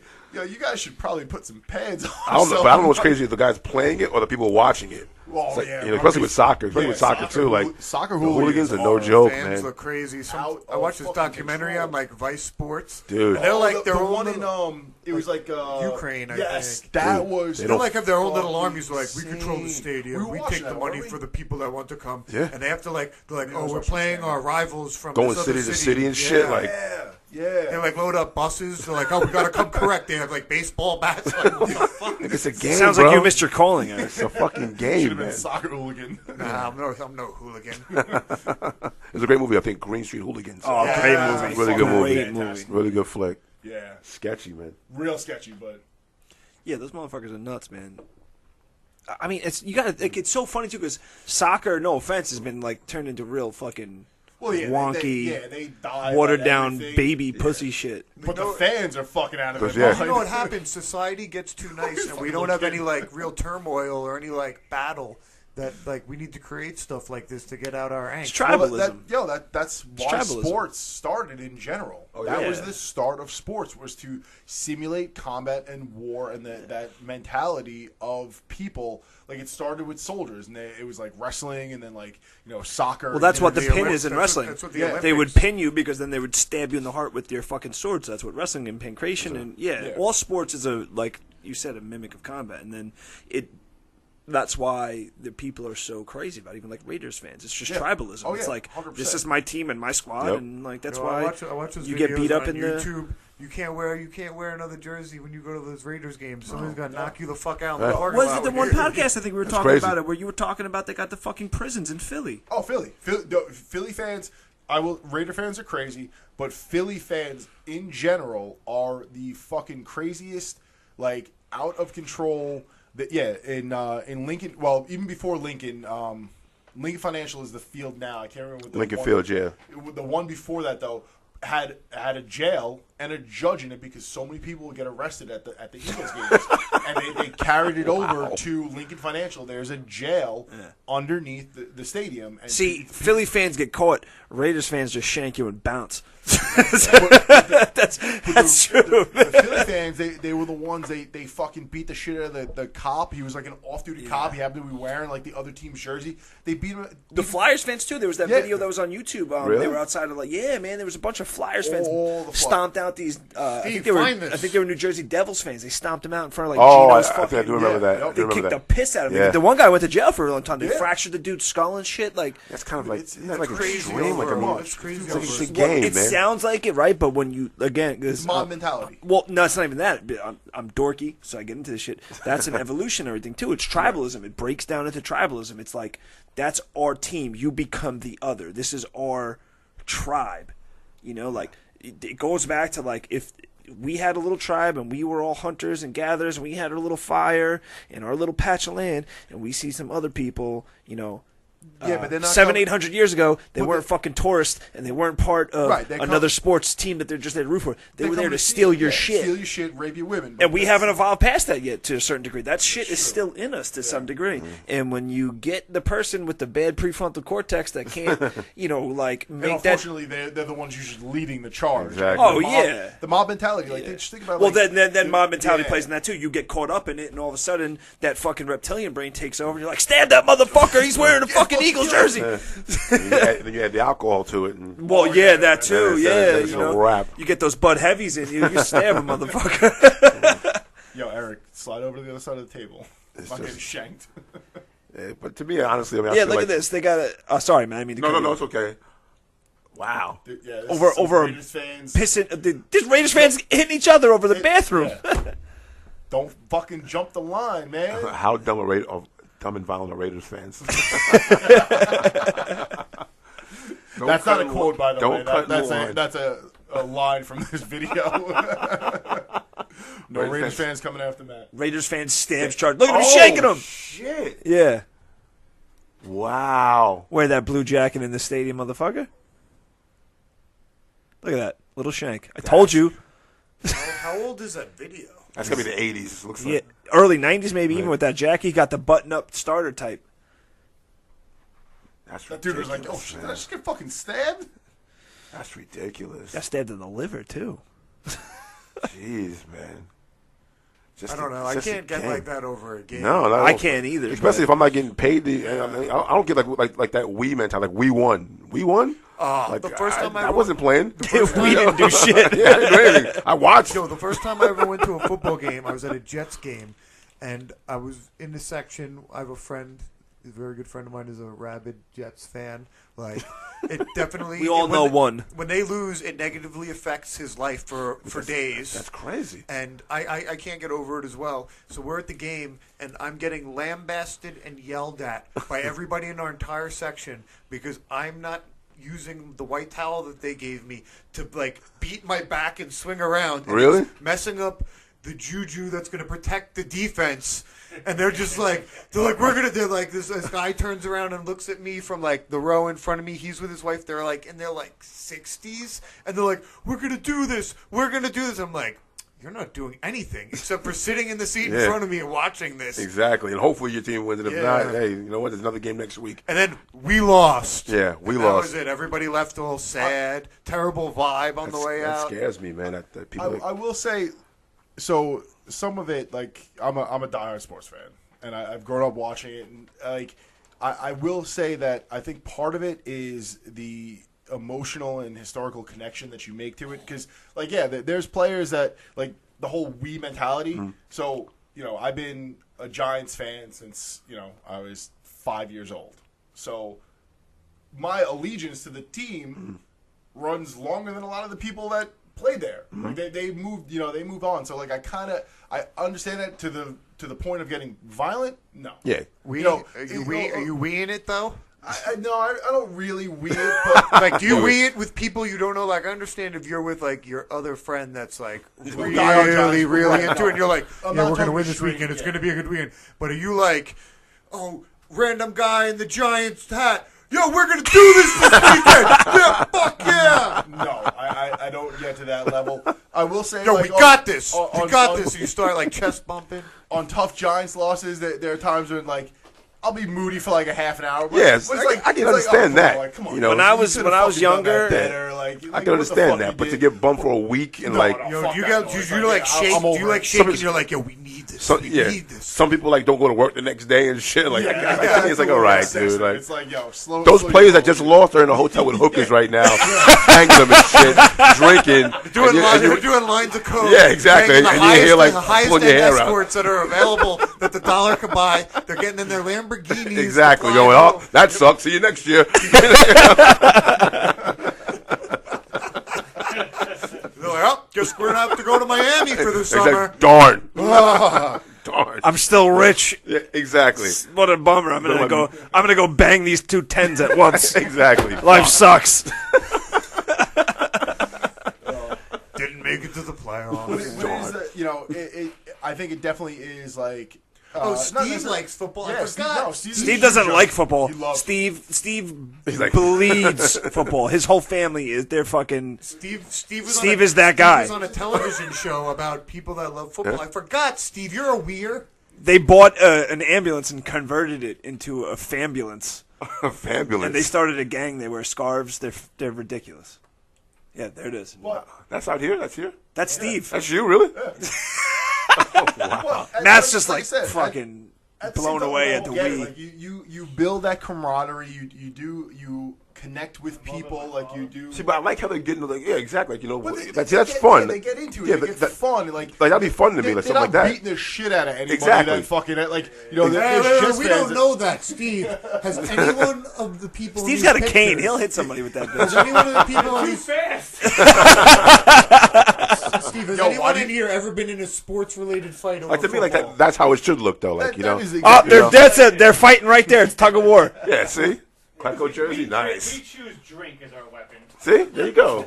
Yo, why do you think Steve started jiu-jitsu? Like he all could the beat good up fun. fucking people at the games. Fucking Eagles, bring it. They bought an ambulance for a reason too. It's to transport the wounded. Famous ambulance, man. I'll be honest though, as a kid, I was a diehard fucking Knicks fan. I lived too. and breathed basketball, Yeah. and when the Knicks lost, bro, I was fucking upset. 94? Dude, I was upset. I was legit like when Reggie How Miller. long were you mad at Oh, Patrick Ewing? the 8 seconds. Bro, I'll still to this day I'll never forgive Charles Smith For not for not dunking. Yeah, not You're dunking. 6'10", motherfucker. layup. How many layups you gonna miss before you dunk it, Yeah. bitch?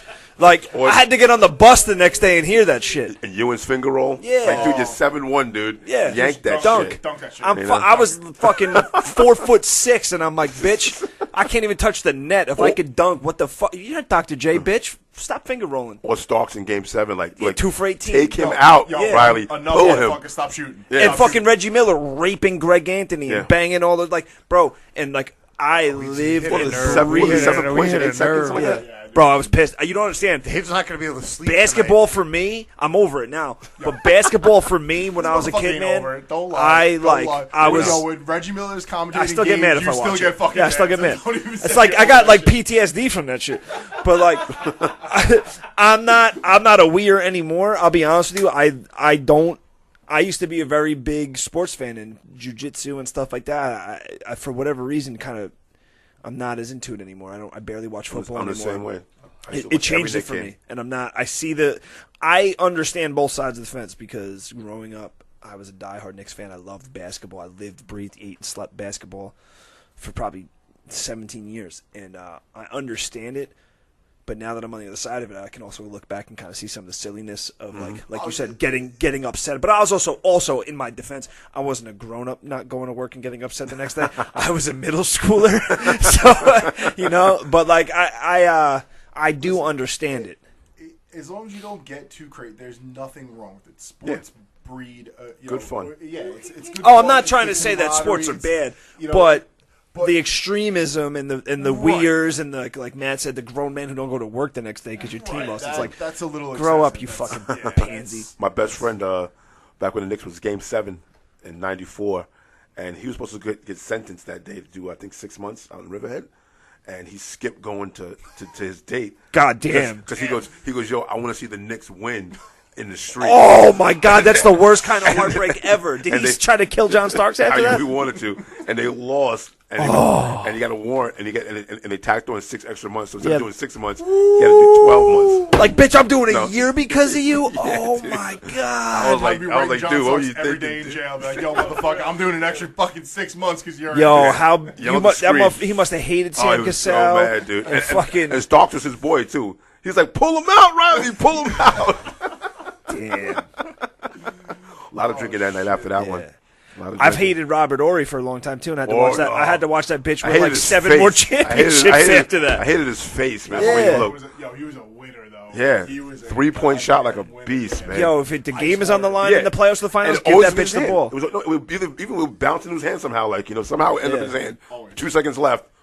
I think he's got one of the most. I think he's got at least 5 or 6 championships. Yeah, because it was the Spurs. Because the Spurs, you got a couple Yeah. with the Spurs. 2 with Rockets, the 2 with the Rockets, 3 couple with the Spurs, The Lakers, and 2 with the Lakers. The Lakers, right? Google Robert Ory. Yeah, I think Because the he's had a lot. He played in so many finals, and he won almost every finals he was in. When that did he son of a bitch. retire? He kind of just went off. Only recently. Yeah, like quietly. You don't really hear about it. It was no big deal. I think he won his last championship with the Lakers. The last time the Lakers won, so not Really? too long. Within the last 6-7 years, I believe. Shit.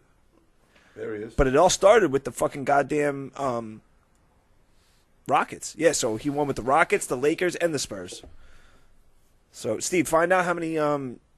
Go down. They got to have how many. 7 times. So 94, 95, that was with the Rockets. Yeah, 94, 95. 2000, 2002, that was Who is this? That's the Robert Ory. the Lakers. He was a player. He was a player. He won. He has 3 different championship clinching The shots. Spurs right there, and then right there's the Spurs again. Yeah. Why is this guy not spoken Spurs, about? yeah. Like, Because he wasn't not always the He was a an role all-star. player. He was a role player, He was a but he role was player. always clutch. Yeah, off the bench, in from the the bench. he was a starter on the Rockets.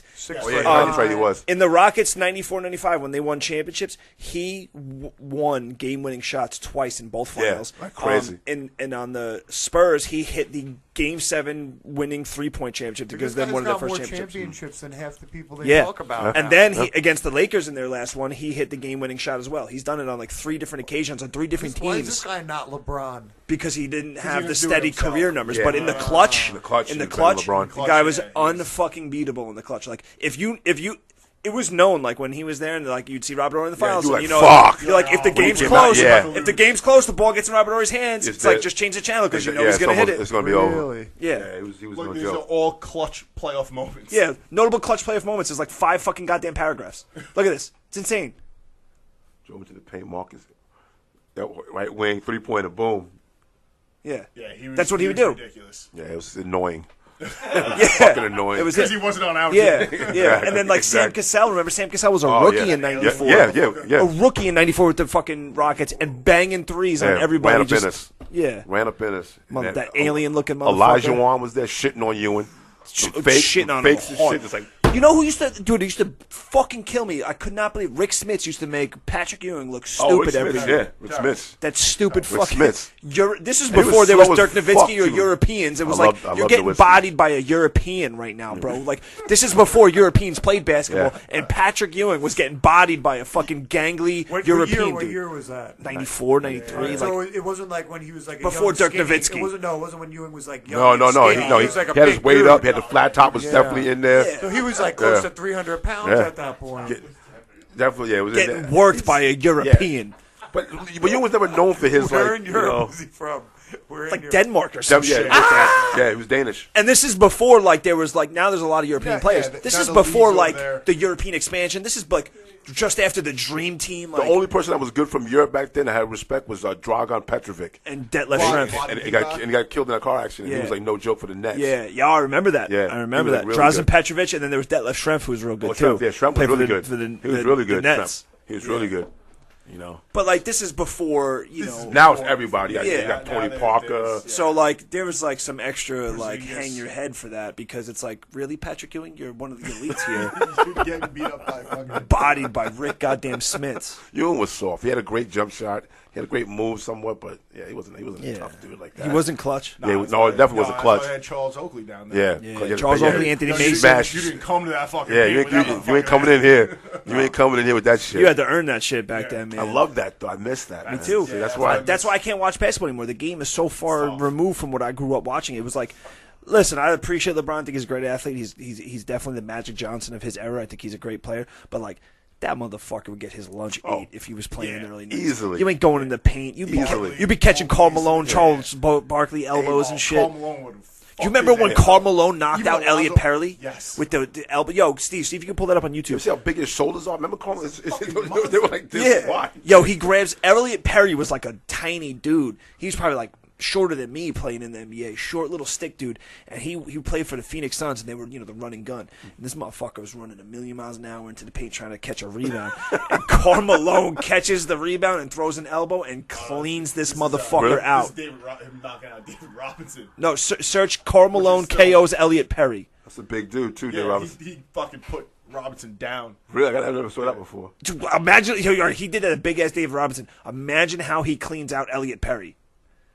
Elliot Perry, Steve. Top 5 elbows by Karl Malone. That's what he did. This motherfucker threw bows. Throw them bows. Elliot Perry, it's got to be up there, man. What is this? I think it's a top 5. I think Oh, it's top 5 elbows. I got to think that this is the number one. I mean, because that's all he did. Him and Charles Barkley just threw elbows. He's a big truck driver, this guy. Yeah. I remember he had an 18-wheel. He used to come to the games in. Oh. Rodman just got fucking banged up right Yo, how funny is this? 25 years later, Dennis Rodman helped denuclearize fucking North Korea. After he married himself in New York City. Like, what kind of fucking world do we live in? Look at this motherfucker with his fucking hair. What a time to be alive. That's the whiskey, yeah. Yeah, this is him putting down Steve Nash. Oh, yeah, that's right. Because This is when he was with the Lakers. Yeah. What a tragedy. Oh! God damn. Yeah. Tooth's gone. Did you fucking see that? Yeah, you got no teeth. Well, he's Canadian. Thought he was playing hockey. He's like, get him out of here. I can't believe Elliot Perry's got to be on this. Yeah, Steve, try and fast forward to this. The Elliot Perry one is like the one I remember watching it happen. I just be like, holy shit. What an epic fail for Malone, too, man. Going to the Lakers, and he still didn't win. Couldn't get that chip. Nope. That's you know what? He was a hard guy to like. He's kind of a kook. Yeah. That's a good. You know, I felt bad for John Stockton, though. Stockton was a beast, man. I love John Stockton. Stockton deserved a ring. Yeah, fast forward to this, Steve. See if you can get. There's got to be the Elliot Perry one on here. Nope. Isaiah Thomas is the last one. No, really? Fuck. They were brawling. You're not going to elbow The fucking. bad boys, Lambeer. Yeah. Oh, that's what he does to him. Joe Oh, yeah, Dumars. they got back after it. How about fucking Rudy Tomjanovich getting fucking KO'd by what's his name? Who? Oh, the coach of the Rockets? Yeah, he got fucking murked. By dude. who? I can't remember the dude's name. Kermit. Like KO'd him bad, broke his face, like real bad. hit him? Yeah. Dude, search Rudy Tomjanovich getting KO'd.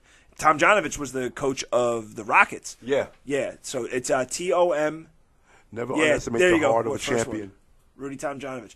Dude, yeah, Kermit Washington.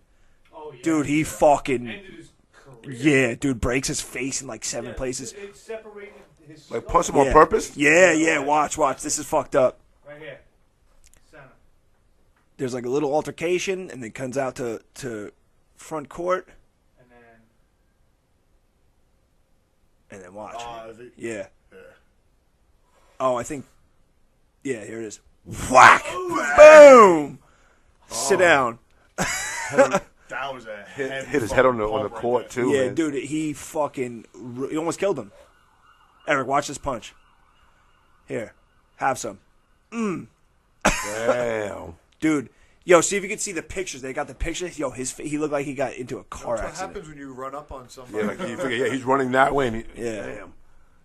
But yeah, it fucked him up, dude. It almost killed him. 26 games suspended. Yeah, that was 26, frustrating. 26 games? Dude, Yeah. it broke Yeah. his face. It broke his face in like 6 different places. it detached his skull. You know what that guy was running? He got punched. That's my Wasn't page like right there. expecting it to come. It's my bike right there. Like that, right? 10 speed? It was, Yeah, man. Crew that thing today. Yo, bike gang. I got a bike. Let's do it. Yo, dude, I go on the what do you call it? The Jones Beach path. Oh, yeah? I ride that thing. Yo, Yeah, let's it's go fun. one weekend. I'm in. Let's do it. All right. I live right there. All right. I'll come out there. I got my bike. But what are we at here? We got 2 hours. 2 hours. Yeah. Let's we're 2 hours in already, man. So You want another beer? Two good hours. yeah, we're gonna Eric's in his own world right now. No, I'm good, thanks. Let's wrap this bitch up. Yo. Matt, you got anything you want to plug before you go? You know, plug your social media, your son's foundation. Just give out all the information. Oh, yeah. If you want to go to the Matt Bell Jr. Foundation, it's Matt Bell Jr. Foundation.org for any donations for a great cause. Also, come down to Swell Taco in Patchogue. Hell And fucking come, yeah. also in Babylon, also come down and get some great food, great vibes, good times. Sick burritos, awesome tacos. Yeah, 100%. I want to shout out, obviously, to my friends, family. Shout you guys out for having me on. Really appreciate it. Skateboard World, love you guys. Appreciate everything you guys have done for me.